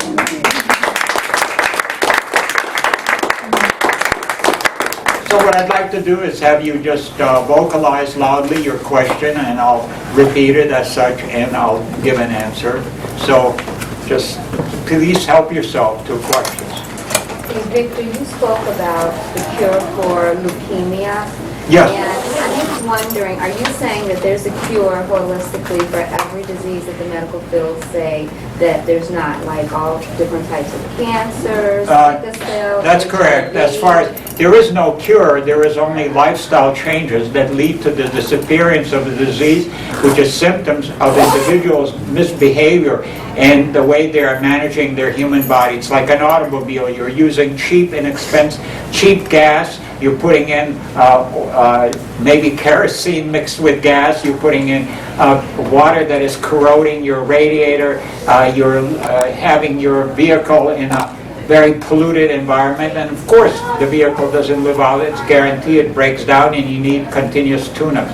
Well, that's the same thing with the human body and degenerative disease. Yes, leukemia was treated successfully by Kulvinskas. All forms of diseases, someone or other has made discoveries. We have seen leukemia over and over reversed at Hippocrates Health Institute. Cancer, whether you're looking, takes about 2 weeks at Hippocrates program on an alkaline, sprout-based nutrition and green juice consumption and enzymes, 2 weeks to stop all further growth and development of malignancies. Because we remove the cause, and including also the emotional stress, getting them into relaxation, increased oxygenation, with increased enzymizing, alkalizing. Now this is, and no more heat-treated protein, being fed and maximizing the immune system function. Then it takes, like if you got breast cancer, it'll take about 3 to 4 months complete recovery if you follow the program. If you got leukemia, will take you about 3 to 6 weeks for complete recovery. If you have brain cancer or bone cancer, it will take you 12 to 16 months for a complete recovery. And it's not only things like things like diseases, degenerative, but also we're talking about, for instance, diseases like, for instance, driving a car, someone whacks you, cracks your spine, you lose 3 vertebrae, crushed. I got testimonials. I know dozens of other people besides the testimonials in my book, Survival. A woman was left paralyzed. She couldn't write. She couldn't do anything outside of vegetating. So someone writes a letter to all kind of institutions, and they wrote also to me. I told her, I wrote back to her, well, I says, you're almost dead anyways. I says, learn how to die completely. I'm going to teach you that. So how to leave your body, how to relax yourself fully, and start immersing yourself in color vibrational therapy. And then have yourself fed only with green juices and sprout juices. Well, 6 months later, I get a letter from that woman. Now she's writing. She writes from desert in Arizona. She says, the winds are so strong, I had to lift 60-pound rocks to anchor my tent from being blown away. I can do every yogic posture. 5 years later, I run into her. I'm feeding the people, the masses, buckets of sprouts and red festivity dressing, charging them $2. That's my simple teaching. And this beautiful woman is running like crazy and screaming at Viktoras, run, and she leaps in the air and wraps her legs all around me, and hugging me and all that. And I didn't care who she was or trying to figure out, what did I do? Was I the mother of my children or what?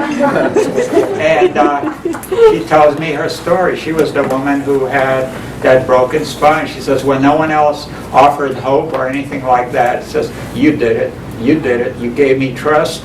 You gave me the tools. And the tools are so simple. Your mind, your colors, your fueling, the body's self-healing. So she, by that time, she had also a black belt in karate. She also had her own dance school, and she had also a very 2-acre organic garden. I mean, she was doing all that stuff herself. And I've known friends who fell out of 60-foot height from cleaning coconut trees, you know, because beehives were there, hornets were there, and scared them, and he dropped. 6 months later, he's back again and doing this. It's possible. What medical science says you can't do, it's just that they can't do it with their technology. But there is alternative technology that combines vibrational medicine, meditation, working with auras. Karyn, as an example, broke her kneecap. I told her what to do. Comfrey poultices. And comfrey onion poultice. Her kneecap healed. I broke my kneecap. I didn't do comfrey. I didn't do onions. When it broke, I immediately cured it. I laid my hands. Left hand on the broken knee, the right hand below. I didn't know what the heck I was doing, but I wrote about it in Survival called Contact Healing. I says, you know, I was alone, completely isolated. No one else was there, and I'm screaming in greatest agony and pain, but I chose my reality. I put my hands on there, I held it. Within 10, 15 minutes, it went into fire. I mean, I was burning up. My hands were burning. My knee area was just hot. And then it cooled down in the next 5 minutes. I got up, continued unloading the truck. No broken bone, no marks, nothing. And I keep repeating that. My daughter-in-law, some porter, just 4 weeks ago, dropped a 50-pound bag on her toes. She had sandals. And she's not only bruises easily, but, you know, her system just collapsed. You know, she was just going to be done for. And she screams out a little bit. I said, what's going on? She says, oh, look, they dropped it. I just put my hands on it. A little bit of rubbing, a little bit of holding. 2 minutes, totally back to normal. That's power you got in your hands. When you're alkaline, your electro voltage is high. You can heal. How do you think Jesus was doing? He was just using key selected acupuncture points and the fact that he was a raw vegan. Alkalinity. You can get rid of everything. It takes time. I'm working on my own eyes right now, finally. More and more, you know, like it's my own eye degeneration that has happened from many sources without getting to enumerate, including not wanting to see because of the kind of world I was living in as a child, as an adult. Just want to close out and shut out the world because killing, violence, you name it, abuse. So, gotta alleviate, work on all the more levels than I have done in the past, and I've been discovering more what is needed to be done. And I have complete belief and full vision.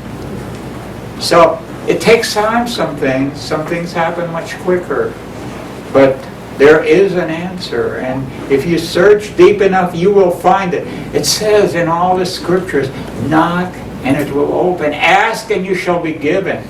Well, as you ask and you believe and you make a commitment, the information will come to you and you will know what to do. So go for it. Other questions? Yeah. Yes. Yes. Talking about the same question about leukemia and all that. I'm a teacher and I have a student. She's about 7 years old. How and, many? Yours? 7. Yes. Yeah.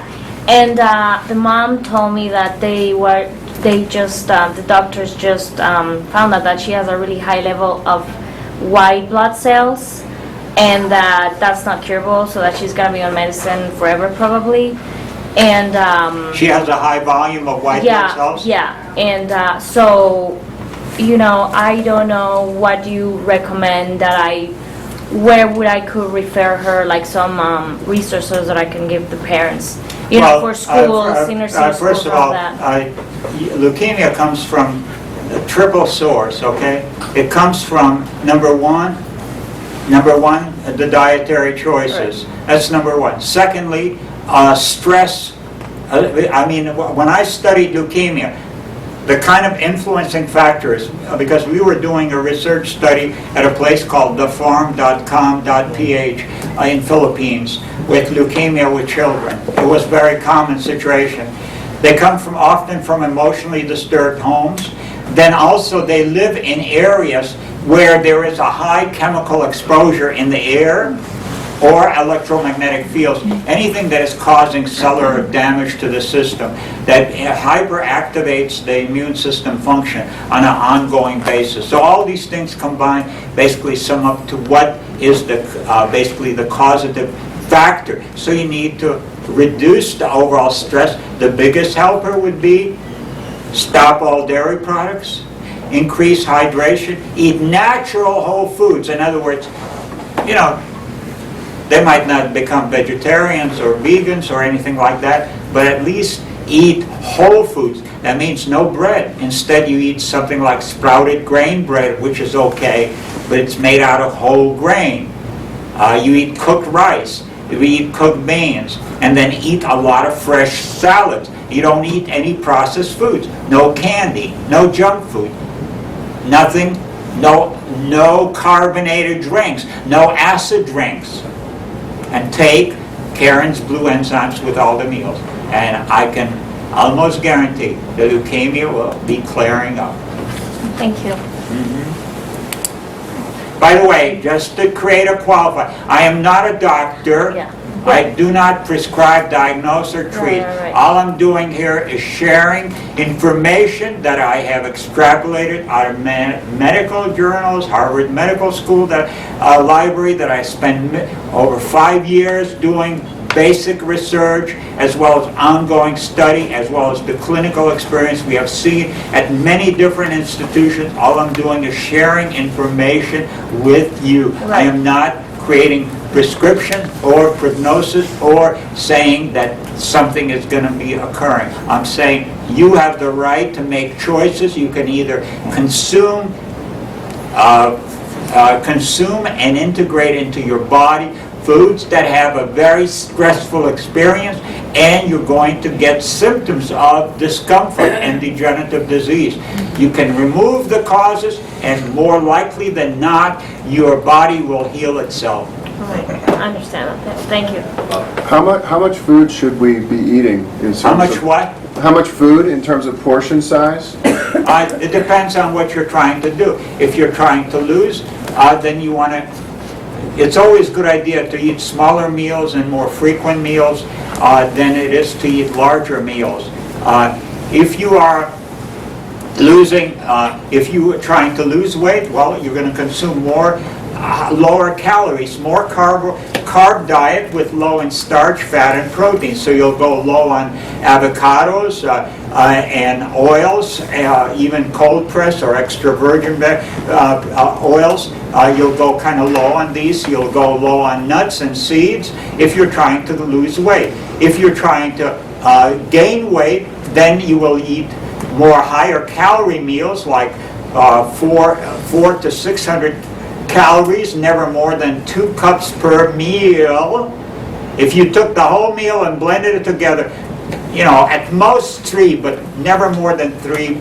2 is best, and you'll be eating about every 3 hours. And also exercise your body with primarily resistance training, namely weight training exercise, not cardio. A little bit of cardio is all right, but primarily weights, or using yoga and your body as weights, so you can have resistance training on the muscles, creating a challenge to the muscles to grow in size. If you eat small meals, you'll eat them 6 times a day, maybe 7 times a day, you will see a weight gain of about 1 pound per week of lean muscle mass.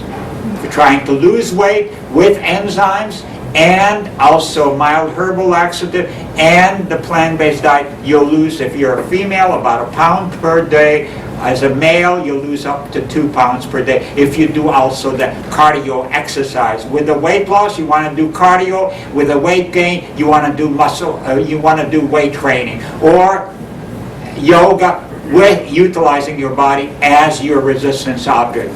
So, depends on what you're trying to accomplish. And at the same time, you can find a rhythm that, you don't never want to overeat. Overeating, like in our tradition, they say, eat to the full and then eat by 1/3 so that you have room for digestion and never feel heavy. So chew your foods very well, and as you chew your foods more and more, you'll find that the size of the meals will cut back. This is called Fletcherizing, and Mr. Fletcher popularized it, and people had all kind of diseases and problems. Just by chewing their foods, their health improved radically, and they overcame many of these diseases that were considered untreatable just because of chewing and eating far less. So you need to monitor your calorie protein intake depending on the direction you want to head. If you need to lose weight, you go on a lower calorie, more salads, more fruit. If you want to gain weight, you eat small meals, 6 times a day, 5 times a day. Take enzymes with a meal to maximize the digestion, whether you're losing weight or gaining weight, and no more than, like I said, 2 cups usually is best. And give you an example, like if you're trying to gain weight. If you don't have any degenerative diseases, then these are appropriate kind of a choices. Like you take soaked almonds with dried fruit, especially dried fruit, black mission figs, Turkish figs, dates, dried papaya. These would be good choices with a banana cream and eaten as a meal. 2 cups of it total with, like I said, with soaked almonds. The reason for soaking, it pre-digests the fat, protein, and easier to assimilate as a result with less stress on the digestion. Another meal would be sprouted grains like wheat, rye, with avocado, blended to a cream, and maybe adding a little extra olive oil. This is, 2 good examples in terms of meal planning. Other questions? How long with MS? Like, how does the run? MS is a situation due to ever ongoing increased acidic condition that reduces your electro voltage or potential. As a result, the muscular response continues to diminish and diminish.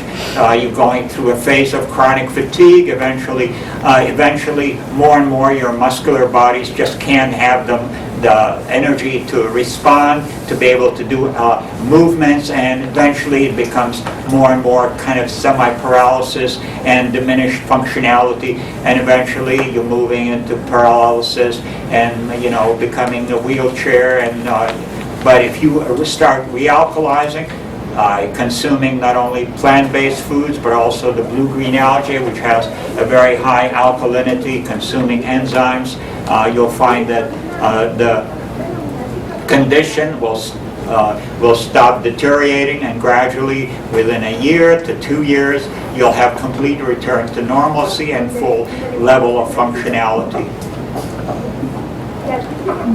Other questions? If a person had blunt force trauma, What kind of trauma? they blunt force trauma. What kind of force? They hit their head very hard, and something happened to damage their mind, their brain.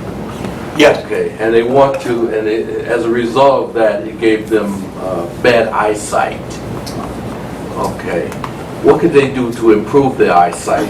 Well, the eyesight improvement and also trauma associated with head-related injuries First, the things that would be helpful is from the internal, improving the immune system function and also dissolving existent buildup of basically collagen as well as scar tissues and other kind of damage that could be reducing the functionality. In between meals, one would take systemic enzymes, and then with meals, digestive enzymes, and also between meals, consume something called blue-green algae, maybe 2 to 4 capsules. Give you an example. That's an extreme trauma. A man, a guy in his 30s, he was a college student, and he used to like watching construction jobs, and he was at one of these sites, and what happened, from a very high height came down a rod, one of the construction rods, and it went through his eye and came out the other head. He managed to survive that experience and was taken to the hospital, and they removed it, and then they also did the best that they could with him, and sure enough, he was alive, but he was brain dead and also, totally dysfunctional and was wheelchair case. So somebody introduced blue-green algae and fed him blue-green algae like 4 times a day plus enzymes. 6 months later, he was back in school walking. So pretty miraculous results can be gotten. It's the blue-green algae and then the enzymes. They really do miracles. Other questions? Family members or friends that you know that eat really bad, and but kind of make comments about weight or just not feeling well. How do you, like I know when Karyn would have done her detoxes, she said don't do the program, don't talk about it, just allow it to happen, and don't talk to other people about it. Oh, that's for sure. So my question is the people that you love or you care about, and you see them doing things that you know are not healthy. And I guess I'm struggling right now with some family members in this situation.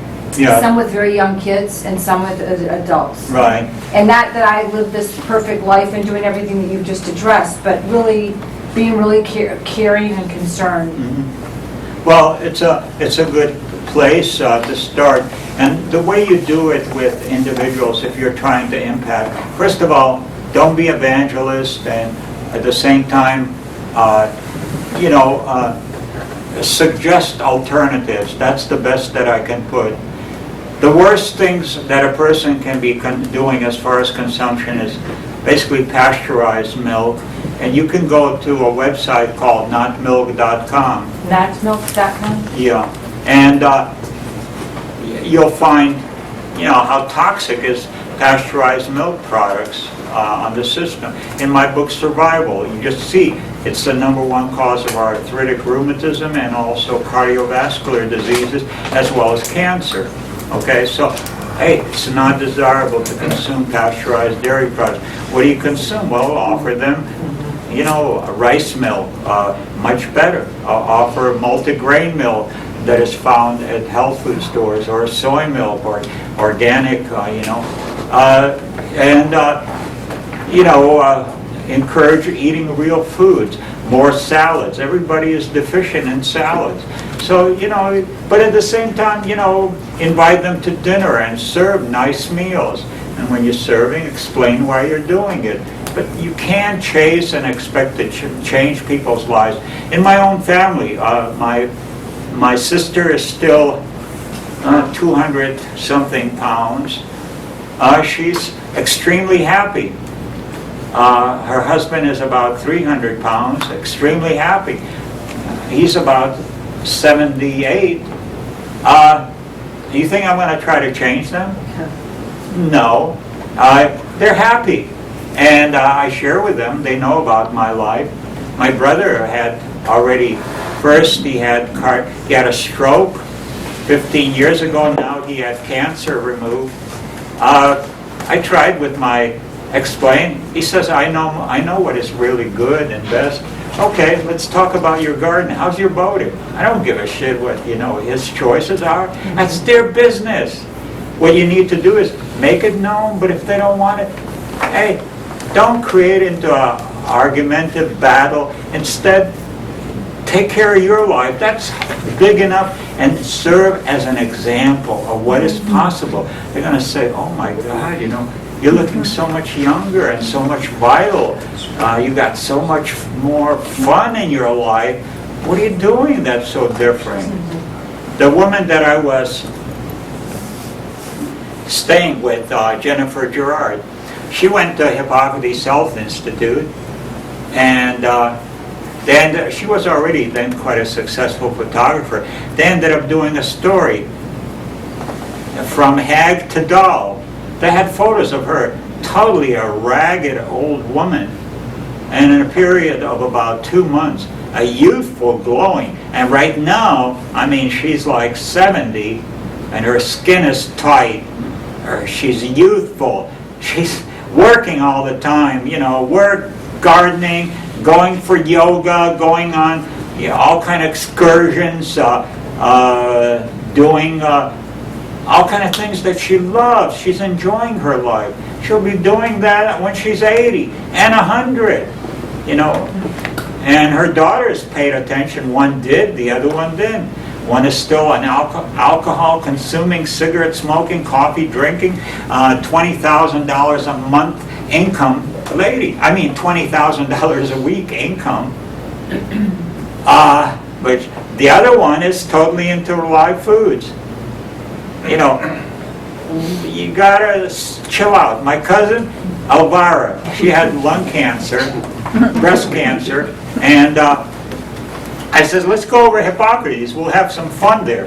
Everybody wants to have her, you know, breast augmented and radiation chemo.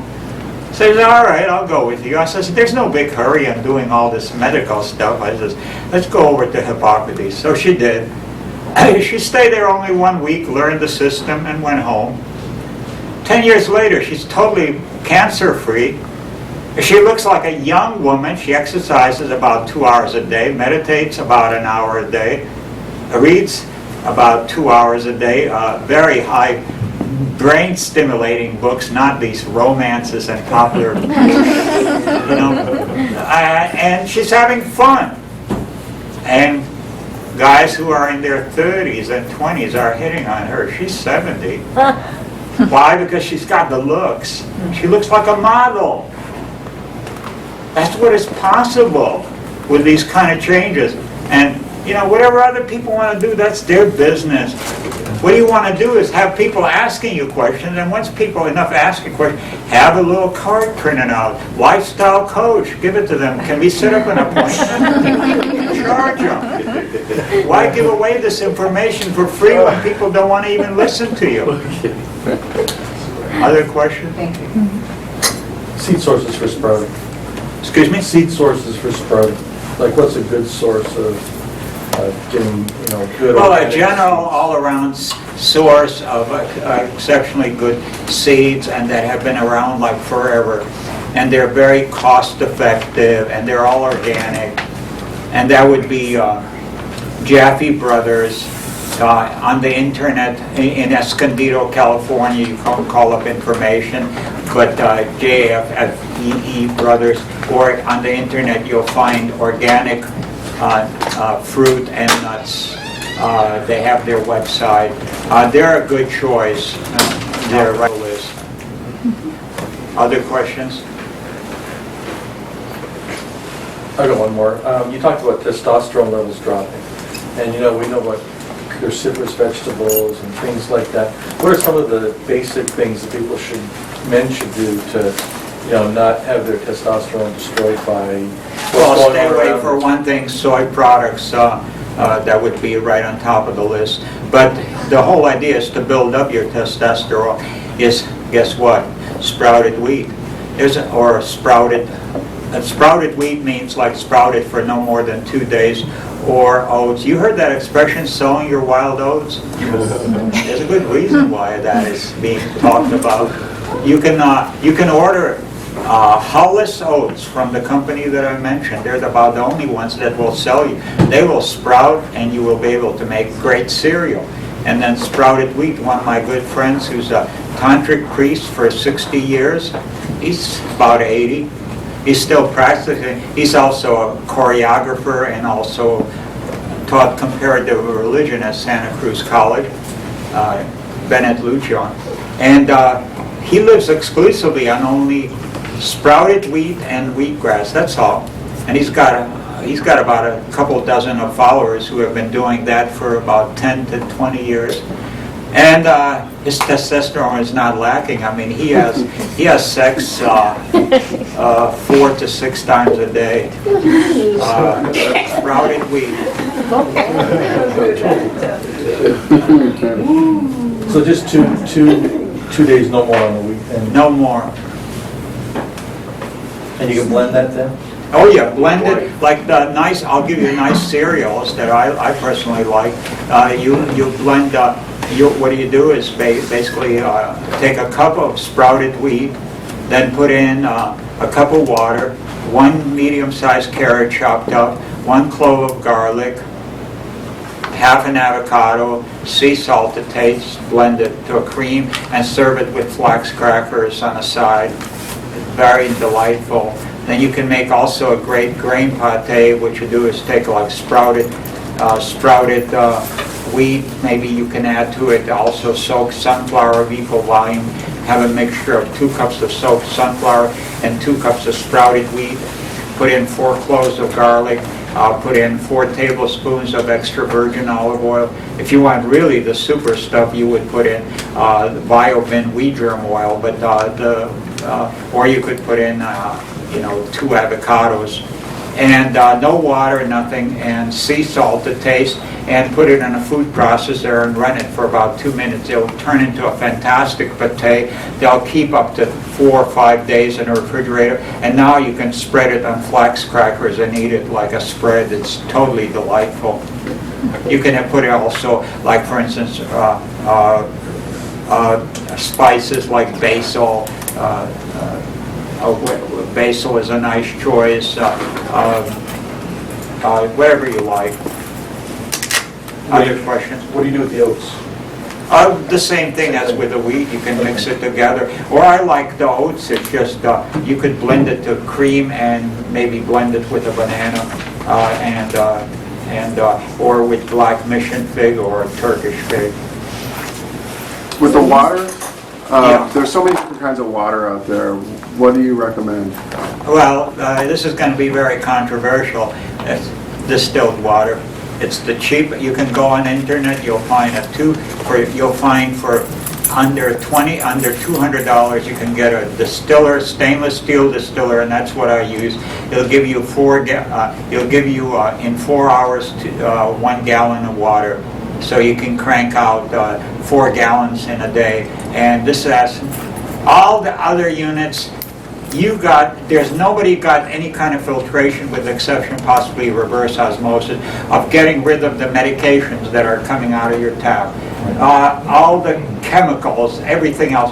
Only distiller will get rid of everything, and then you are introduced, 1, sea salt, and 2, your intention. Put some love vibes. Paste on words like love, happiness, joy, blessings, Mother Earth, all kind of positive things, and on it, in other words, the intention. Water holds a lot of intentions, and that will be your best source of cleanest, cheapest water, and you won't be participating in the crazy thing, which is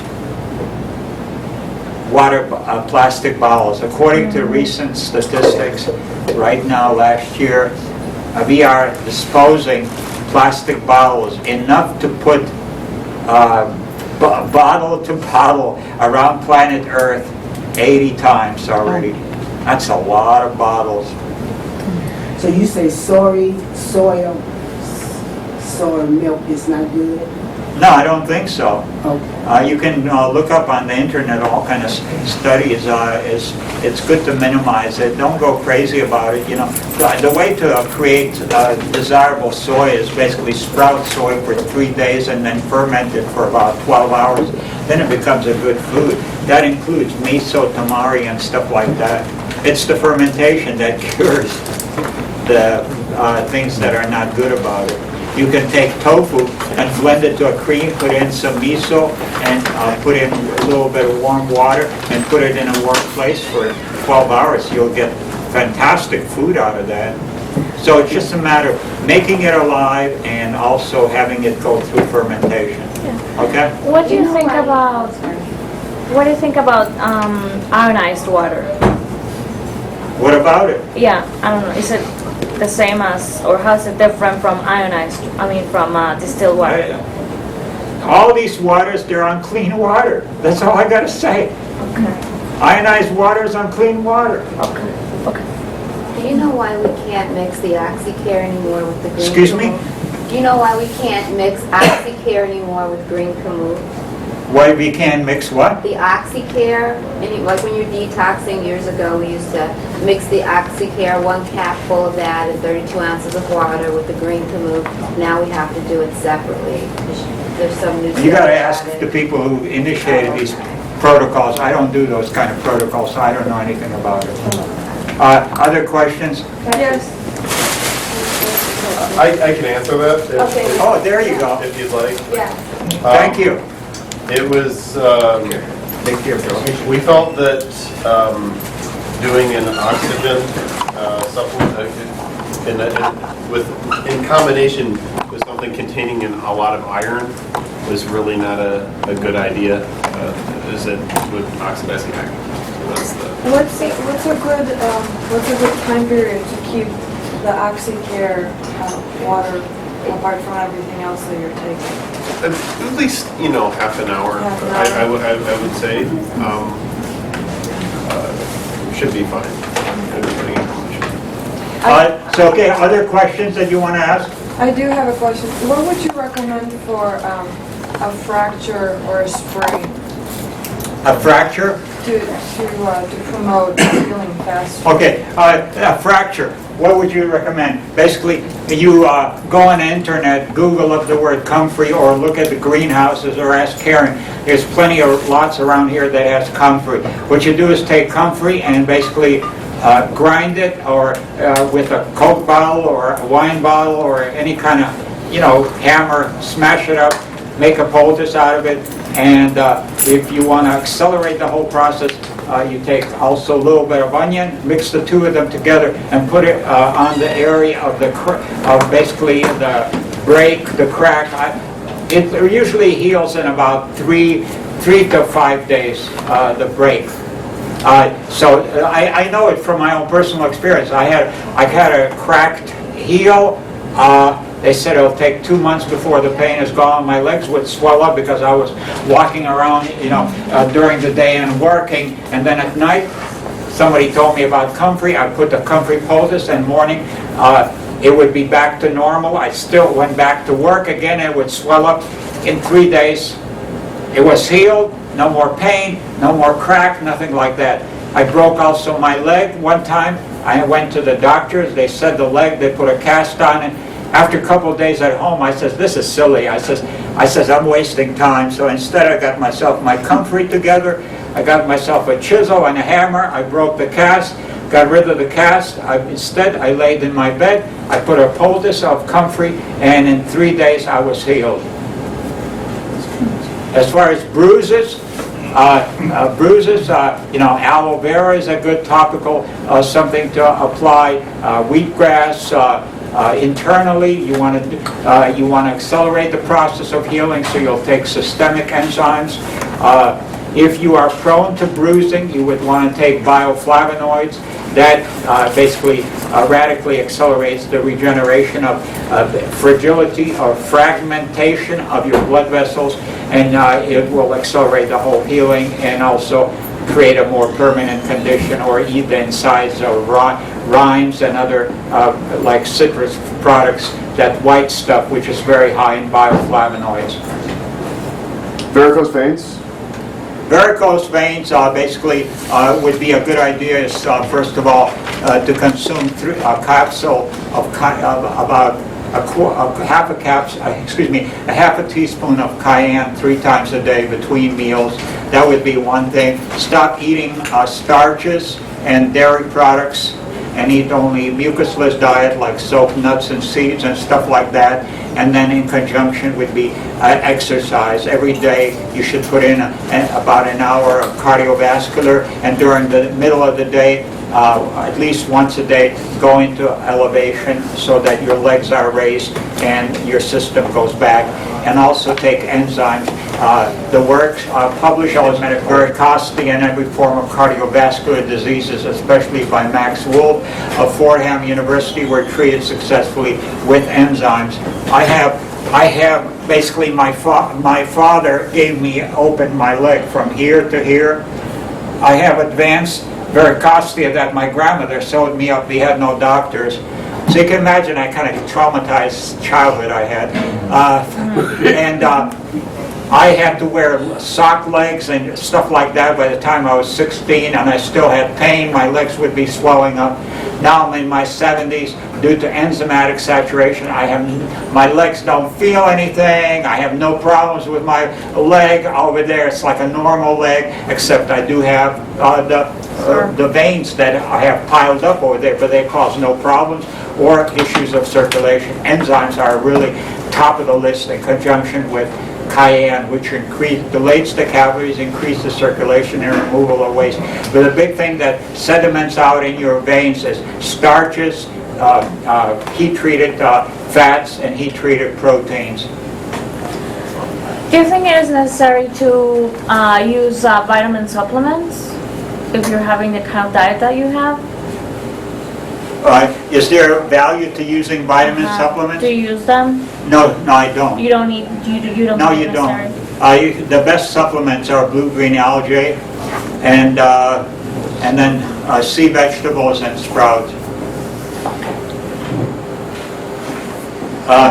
Basically, if you're going through transition, vitamin B12 might be desirable in terms of sublingual supplementation. But eventually, even as you detoxify yourself enough and you're taking enough friendly probiotics, you don't need even vitamin B12, because the vitamin B12 you're getting more than enough from friendly bacteria. If you got osteoporosis, well, you might do well during the phase of recovery is actually take some chelated calcium as an adjunct in conjunction to doing resistance training, and that would be the two factors that will lead to regeneration of bone density. Even though arms are quite skinny in terms of bone mass, but my bone mass is very dense. They said they did measurements. I went to doctors and they said, you have the bones of an 85-year-old. I was then, I don't know, in my mid-50s. Well, he says they shouldn't handle more than 10-pound weights. And with my hands, I was doing 45-pound weights. I was bench pressing 125 pounds. I flew over my bike. I was riding it. I landed on my hands, on my wrists. You should break those things. Right. I was in my mid-50s. I rolled around, had a lot of aches and pains. I did contact healing for about half an hour myself, got up and got on the bike and rode like nothing happened. It comes down to lifestyle, diet,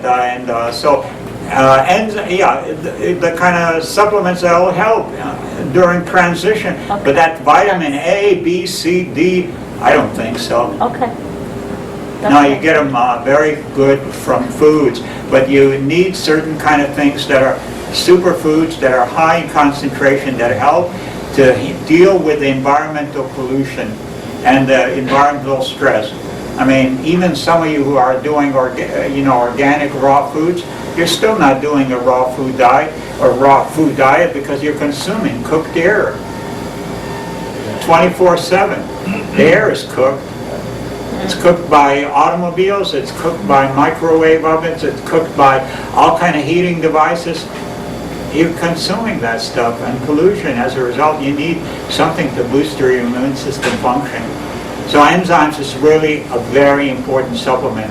Supplements that are going to give you mileage is probiotics or sauerkraut, kimchi. Secondly, enzyme supplementation, as long as it's available. Eventually, you'll just have to rely on your sauerkraut and your Rejuvelac as your enzyme booster, but as long as it's available, it's really helpful to maximize your healing ability. And then full spectrum of minerals, and then from the sea ocean, and then also greens. That's what we need. And then good quality protein coming from silk seeds and nuts, and from sprouted seeds, sprouted grains. These are your basic. At Hippocrates, 85% of our diet is made up of sprouted seeds, and so easy to grow. And did everyone get my flyer on? For one, is that activity we're doing in Costa Rica. It's basically, you end up coming there to Costa Rica, you'll be trained to not only be your own doctor, but how to be a coach to others, as well as hang out with some, not only myself, but also with my beautiful companion. She's in her 30s, Daniela Prouse, who's not only a yogini, but also she's a doctor of Oriental medicine, bodybuilder, the whole works. And learn, enjoy, have a great adventure, time of your life. And we have very low prices. If you sign up before August 1st, pay the full amount, it's basically 20% discount, which will be the normal price. And the normal price is $14.55. The discounted is $1,200. And it's taking place in January. So that's one thing that you might consider looking at the brochure. ViktorasRetreats.com on the internet, and also we're going to have many other similar kind of activities in Florida, but primarily our big activities that we do, the trainings, is in Costa Rica. I live in Costa Rica. I have a home there, as well as a retreat place. It's it's got 3 major waterfalls, 60 foot, 40, 30, that will massage you. It's never experienced a massage by a mountain. You thought you had a great massage here in Chicago. Wait till you get on the Montezuma waterfalls. What a massage. Just totally devastating. And also excursions, just from butterfly farms to all kind of places to... All in January? January Only. 6th. Yeah, January 6th through 14th, and then we'll have other ones later on in the year. Do you stay at a hotel near there? Is that? Yeah, there's a hotel right on the river, the Waterfall River. Yeah. So, and if you have questions that has not been addressed or answered, write to us at survival #4, the letter U. So that's survival for you at msnmothersamnancy.com. And we try gradually to keep up with replying to the answers. Other questions?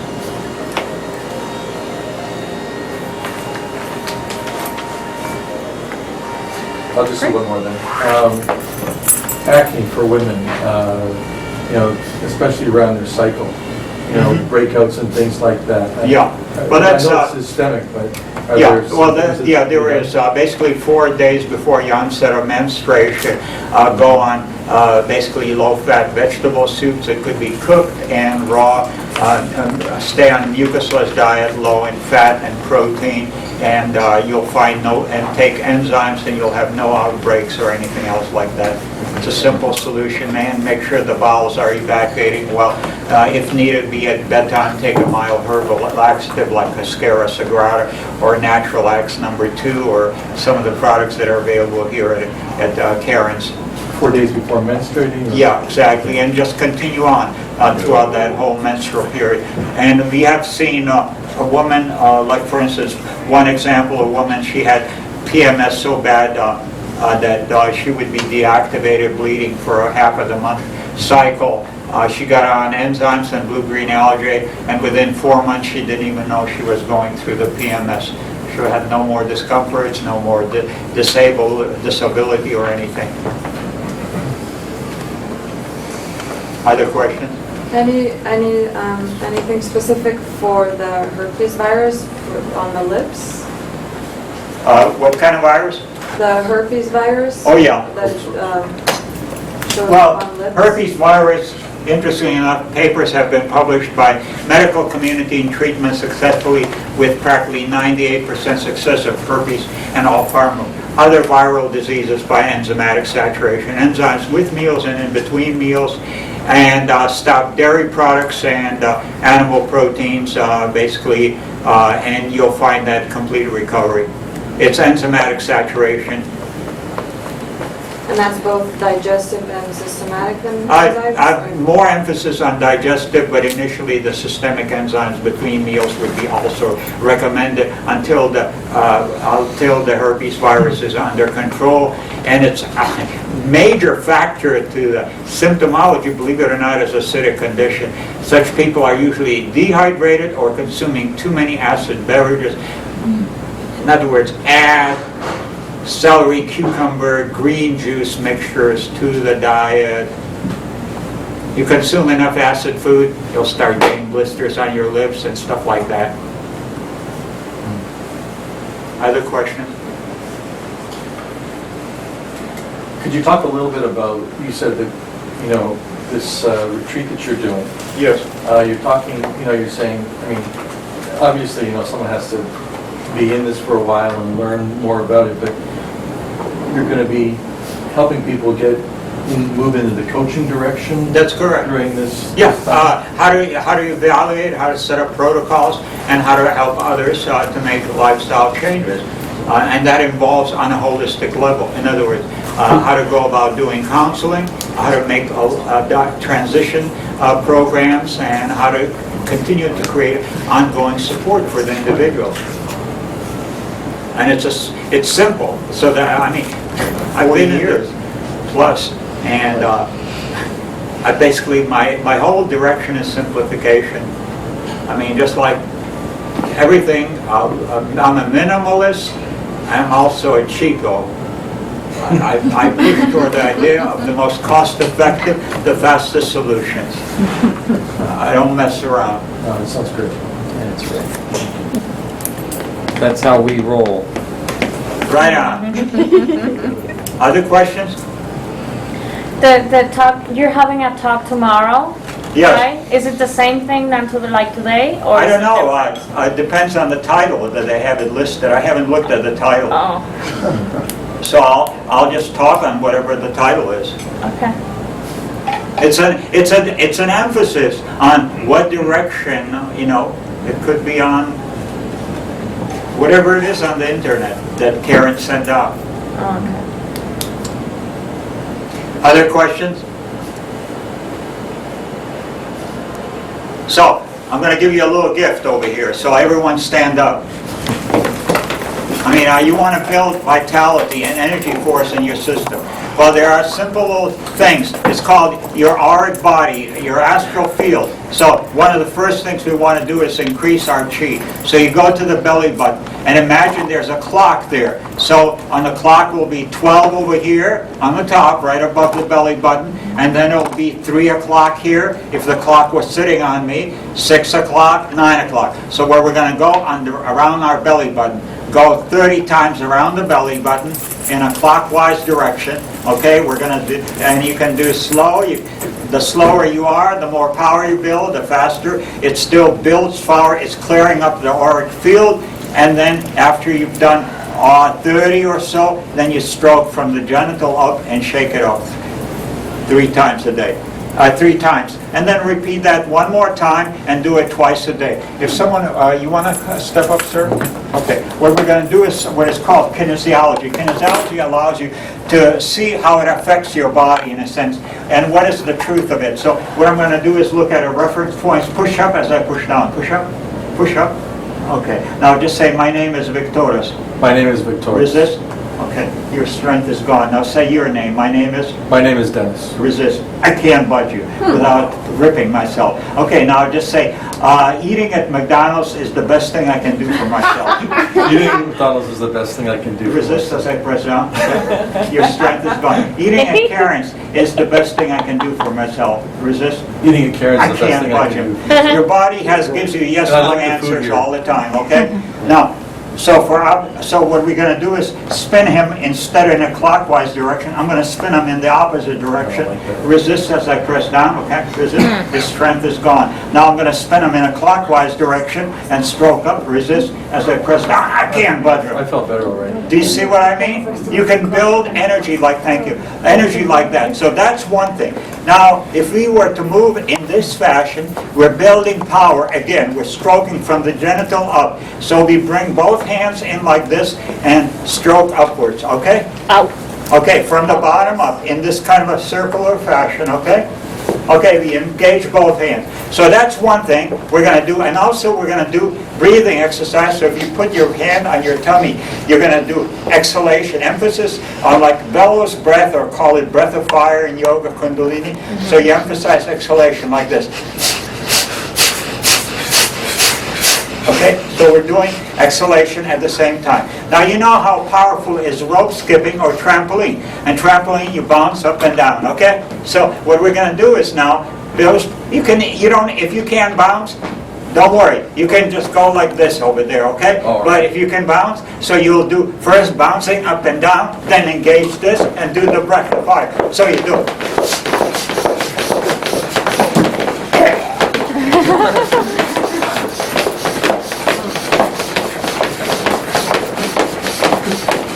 Okay, now you're energizing enough so that you feel so much increase of electrovoltage, increase in clarity, increase in mental power. Absolutely. Oh, yeah. By the way, I Amazing. waxed my Surprise. butt, so what I'm doing is right now contact healing so that I don't get future aches and pains. Okay. Basically, black and blue marks, it just, whenever any kind of trauma occurs, you immediately place the left hand on the area of damage, the right hand opposite. A day ago, I walked into a piece of furniture that was sticking out, jabbed me here. Well, it started hurting, so all I did was place my upper, lower, held it, in 2 minutes it's gone. That's how beautiful it is, your body. It's so forgiving. You can do all this contact healing on yourself. The sooner you apply to the trauma area, the quicker will be the results, and you won't have no long-term secondary repercussions, okay? So this movement, how many times or how long? Excuse me? The movement that you taught us, how long? Yeah, how long? 30 seconds to a minute, and you feel charged. Or you can just do this and do the breath of fire. It's like equivalent to 2 cups of Starbucks. That's amazing. Cheaper. I mean, I go sometimes without sleep. I mean, it's not unusual for me not to have a night of sleep. So what do? I just charge up.